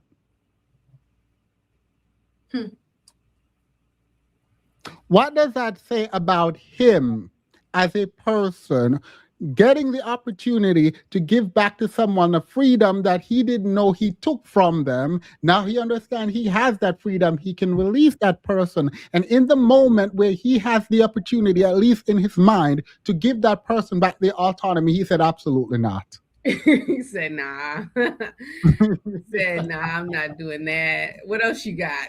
So instead of addressing that, you're like, let me point you to this. Point us where you degenerate pig. Bear said, what else you got back there? There was like freedom. Absolutely not. Set her free. Are you insane? I have a sex doll essentially, and you want me to let it go now. That's what you did. What? Freedom? Nah. You see, he can actually address this point. So instead of addressing the point, he's going to bring up something that is absolutely useless when he says, oh, mind you, we don't actually know if he said, let's cancel it, if that was a possibility, right? Right. Because people will say, oh, well, it's not. No, we don't actually know that. No, we don't. And he didn't. And we know for sure he didn't know that. Right. Said, well, let me just ask you this. Is it real? Like, does she really love you? He didn't say, let me just ask you this. He said, no, I want to modify it. He did not say, this one is presenting it like, oh, they asked if you want to cancel. And he was like, oh, let me just for a thought process. You know what I mean? Like, I just want to know, just for general information purposes, just for knowledge purposes. Can it be altered? Right. Like, no. He said, absolutely not. I do not want to cancel any kind of no wish. I want to modify my wish. That's what he said. That's what he said. He's the one who clarifies it to the guy on the phone that no, I actually want to keep my wish. I just want to make some changes. He's the one who clarifies that to the right. So you were saying he was just inquiring minds wanted to know. We were just curious. Girl, he wasn't even really trying to modify. He was just wanting to know if it could be modified. If it could be done. He just wanted to know if it could be done. He didn't really, Basically saying, is this really her? And the guy says, well, yeah, I mean, just because you chose this for her and I'm verbatim, just because you chose this for her doesn't make it less real. And immediately he goes, okay, I'd like to cancel it. So again, weak will, not a perfect person. He thought about maybe just altering the wish and being able to get what he wanted. No, he didn't. No. He didn't just think about altering it to get what he wanted. He tried and couldn't, and then tried to cancel it when he realized he couldn't get the crazy off and get the woman subjugated. Like he wanted the woman subjugated while removing the crazy. But we know that because time and again he's like, you just be normal. Let me control you and subjugate you. Just be normal. But like you said, let's not get off that beginning of the phone call. Right. Move past the fact that they asked initially, you want to cancel the way she said no. Maybe the man could have actually canceled, but decided absolutely not after you tried to modify it because you are degenerate and you deserve what you're getting. Right. Like, wait. Before we move, maybe he was a terrible guy, but no. Before we get into all of that, imagine this girl has been using the bathroom on herself, taped you in, acting crazy, screaming, acting all kinds of, and you can make this whole thing go away. You can actually stop all of this craziness and actually make it stop. And you thought about all the crazy stuff and you were like, no, I can work with this. Oh, by the way, Love Island, 5 minutes. Oh, crap. Yeah. Once too, while setting her free of this and making everything normal, he thought about it. But in the end, when he didn't believe the guy saying that, no, it's really real and it's really her, he said, all right, I want to cancel it. So he did do the right thing. Wait, before we get to the right thing, what do you mean he found out it's really real and it's really her? What does that mean? No, because somebody else, he couldn't just focus on context clues, right? He couldn't just use his eyes and his brain. Somebody had to say it outright. So it didn't click for what he's saying is it didn't click for him until he called the number and the person confirmed that this was his doing. So that's when it all clicked. And now he's just this great guy who didn't realize what he was doing and tried to undo it. Not a father, period. he selfishly wanted to find a way out of it, but he did do the right thing within seconds of that moment. So again, I don't. Within seconds of the moment, he wanted to keep her subjugated. Girl. Within seconds of the moment that he found out he couldn't get what he wanted, you mean, right? Like, oh man. Oh, wait. Also, Themis is like a father to you. Themis come one day a week and sometimes not. That's the kind of father you want. DJ and I have been here every night. DJ and I have been here every night. Every night. Watching degeneracy. Don't let Keela play in any of y'all's face because because Keela is an absent mother. Don't mean DJ and I are absent parents. We show up every night. They don't want to hear what I have to say about Love Island. Oh yeah, I'm glad you're not here. Yeah, they don't I am glad you're not about to get canceled. Absolutely not. Yeah, absolutely not. I watched one solo episode with Themis and DJ, and I was immediately fired from the group. Themis fired me from the group, laughing, but fired me from the group immediately. Let's be clear, I don't disagree with you, but absolutely not. Absolutely, y'all don't want to hear my take. I promise y'all that. No, we do not. We do not. Don't call this person a villain. Again, I don't want to do, tequila shots with him. A real father gives money. What community are you a part of? Because I don't know where they do this at. Black fathers give money. And they crying out over child support, girl, and stop all that lying. You ain't never seen that, girl. You ain't never. That's what you heard online. That's what you heard online, girl. Yeah, if I'm showing up once a week, I'm doing better than most fathers. That's true. True enough. True enough. Once a week is all it takes. Once a week is all it takes. But I don't think he's a villain. And moving on, there's also an air of delusion with him. Like there would be with anybody if this was going on. You've got to be so scared at that point and feeling so terrible for. He ain't scared of nothing. He be in them bed telling that girl to come back to bed when she be literally crawling up the walls. Yeah, like literally. That's what's funny. This could not be at no point. This is how male privilege is. It felt like he wasn't really like feared for his safety, no his physical safety. At no point was he afraid for his safety. You know what I mean? Point. Like as a man, I feel like that is such a privilege. No, not as a man. I would be very afraid. Let's be very clear. I feel like that man knew this wish happened before he announced.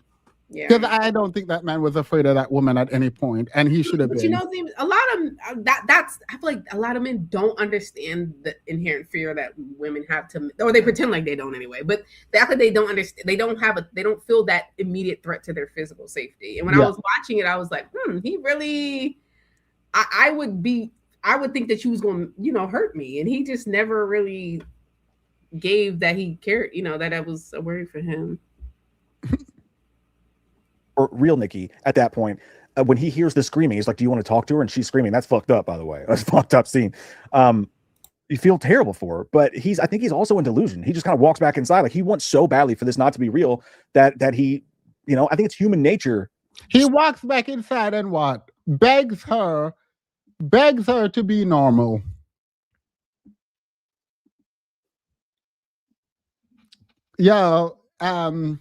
Let me speed him up because whatchamacallit is happening right now. Love Island. Some of these responses for a moment to want to believe it's not real. For a moment. Imperfect characters, you know what I mean? Fictional characters. Imperfect people. I think that's realistic. So with that being said, let's move to the next kind of pillar of the argument that he was a villain. And that's the scene in which... Mind you, he did not win that argument because he did not actually address the fact that initially he had the opportunity in his mind to cancel the wish, and he said, no, I want to subjugate her. Actually, I want to keep her as a slave. Just a good slave. I want to give her an obedient slave,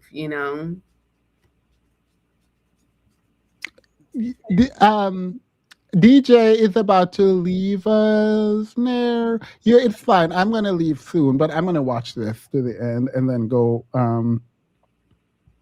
Can we do Love Island tomorrow? DJ? like go over tonight's episode tomorrow? Yeah, or we could do it tonight. I don't mind. I want to finish this though. Or like find a good place to break. Oh no, you want to finish it? Let's just finish it. Are you sure? Yeah. Let's talk then. Ew, the way you said it, DJ, it didn't feel like you really meant it. Right. Yeah, it was 'Cause like, you do whoa. it now, no, let me not. No. I'm just gonna have to because I watch it like with my family so that we can kind of just like live chat each other. I'm just gonna have to tell them I'm gonna be a couple minutes behind. All right, and we'll watch it here together after, if you want. Probably not. No, honestly, either way.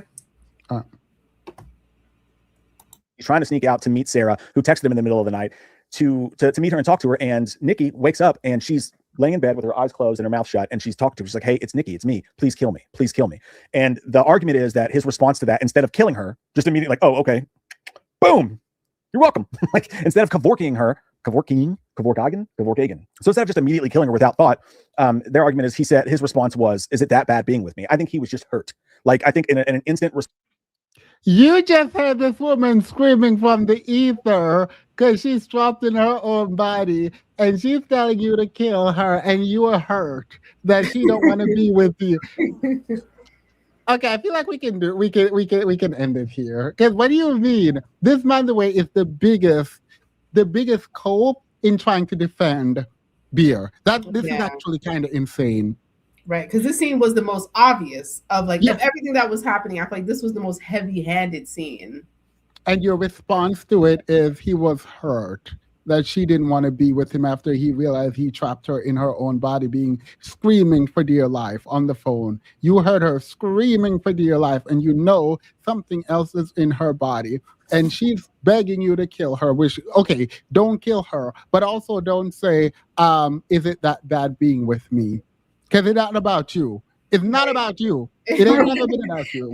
Even in that moment, all he can think about is himself. Like that speaks volumes. Right. And this man, all he can think about is how sad beer is instead of how much pain that woman is trapped in her own body. Can you imagine that? Your body moving and you're trapped in there. You heard her screaming on the phone.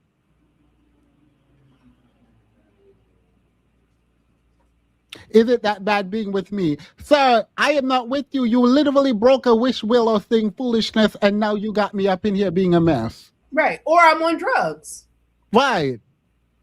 There's a like whatever theory that this man is saying could explain everything that's happening. Even if at this point you still didn't think it was the one wish willow, her begging you to unalive her did not indicate that there was a big problem going on. Right. Oh, okay. So I'm logging into my Peacock. Response. He was hurt. It was like the final dagger, like, hey, this isn't real. You know what I mean? And I think his feelings were hurt in that moment. Now, obviously, hers matter more. She's been possessed by this fucking thing. And him existing and saying something out loud while holding a stupid toy is the reason she's in that. Yeah, and he knows that. And you're saying he's hurt, and you're saying her hurt matters more, and you're not doing anything with the fact that he responded to her hurt with his own hurt that you said wasn't supposed to matter as much as her hurt.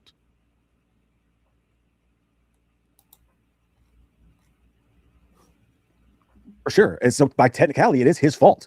But again, there was no intention there at all. There's no intention. But then he said, is it that bad being with me?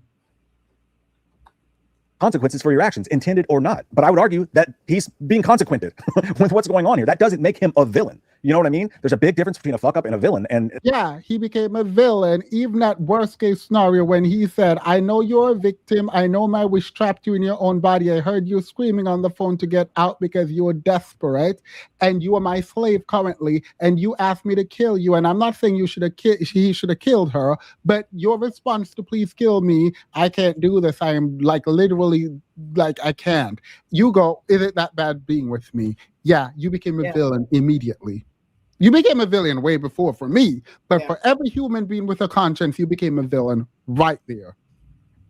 Yeah, the fact that you're trying to explain that away, at this point, you're really forcing it. Like you're really trying to make this work because, like, it's like the writing is too heavy-handed. Like I can't give this to you. Like there is no argument here. He was hurt. It doesn't Even matter. lost the argument 3 arguments ago. Yeah. But even if Bear was hurt, it doesn't matter. It doesn't matter. Right. And you said his hurt doesn't matter as much as hers, but you are using his hurt to excuse how he responded to hers. Are you dumb? That just the specific word villain, I don't think he is one. And again, the argument is you want him to just kill her in that moment, to just take out a fucking axe and cut her head off without thinking. No. We don't want that. We want him to not have said, "It is so bad being with me," after wishing that, forcing her to be with you. Yeah. We want him to acknowledge what she just said to him. That's pretty much all we really wanted. Yeah. About it. What's he going to tell the police? What's he going to tell his friends?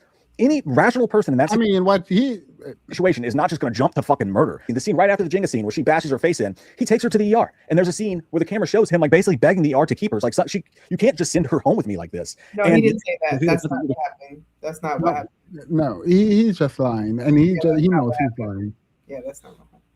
We can do. He was trying to get her help. He was trying to find a solution. If he had just killed her in that moment, he would have been a fucking villain. Instead, he did what anybody would do and tried to find a solution.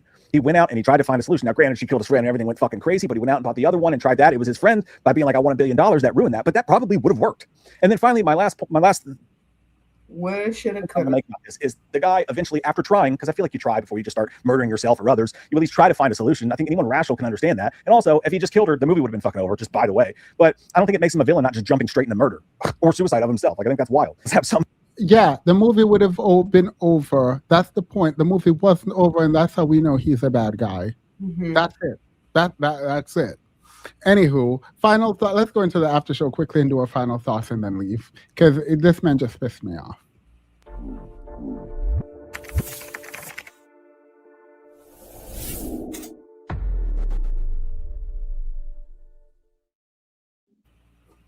All right, Kilo.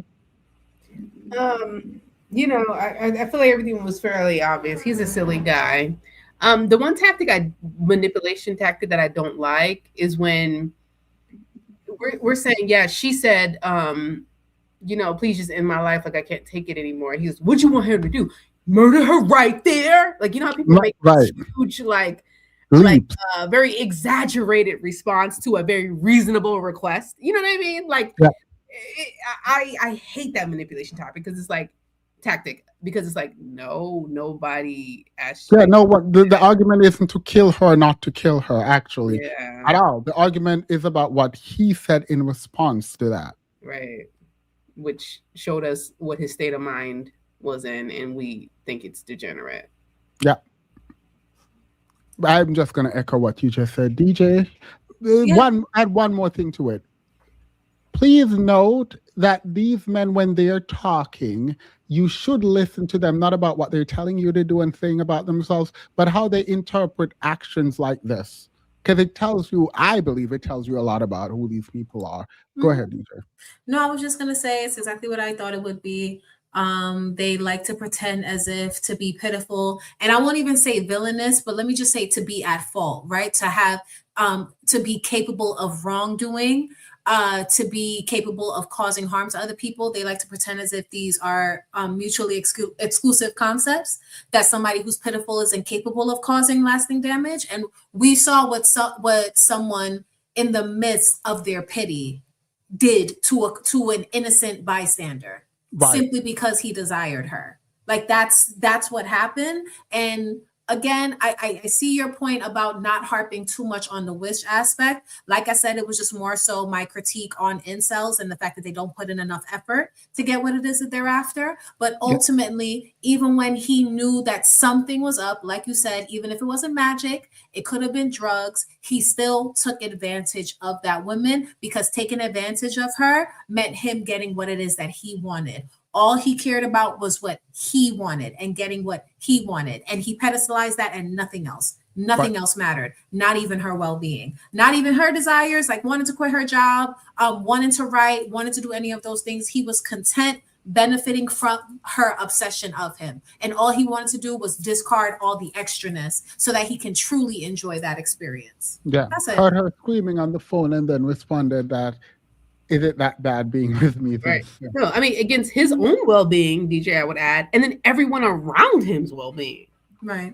He like disregarded everything. Like, because to know that she is erratic and allow Sarah to come to the house when you already saw her interact with her that very night, just at the mere mention of you having to kiss her on a dare, you put her life in danger too. Now, granted, she kind of asked for that low key, but even so, like, you're not thinking about the well-being of even yourself. No one else. Right. No one else. Right. All right. Thank you all. I have so much more to say because I thought we would have finished the video and then get into the discussion. I should have known better. Ain't no finishing no video ever. Period. But thank you both. If you wanna, we can watch here because I pulled up Peacock, so I'm gonna end the stream and we can in the back. But we can also do it ourselves. Bye. Bye. Bye, everybody. Good seeing y'all.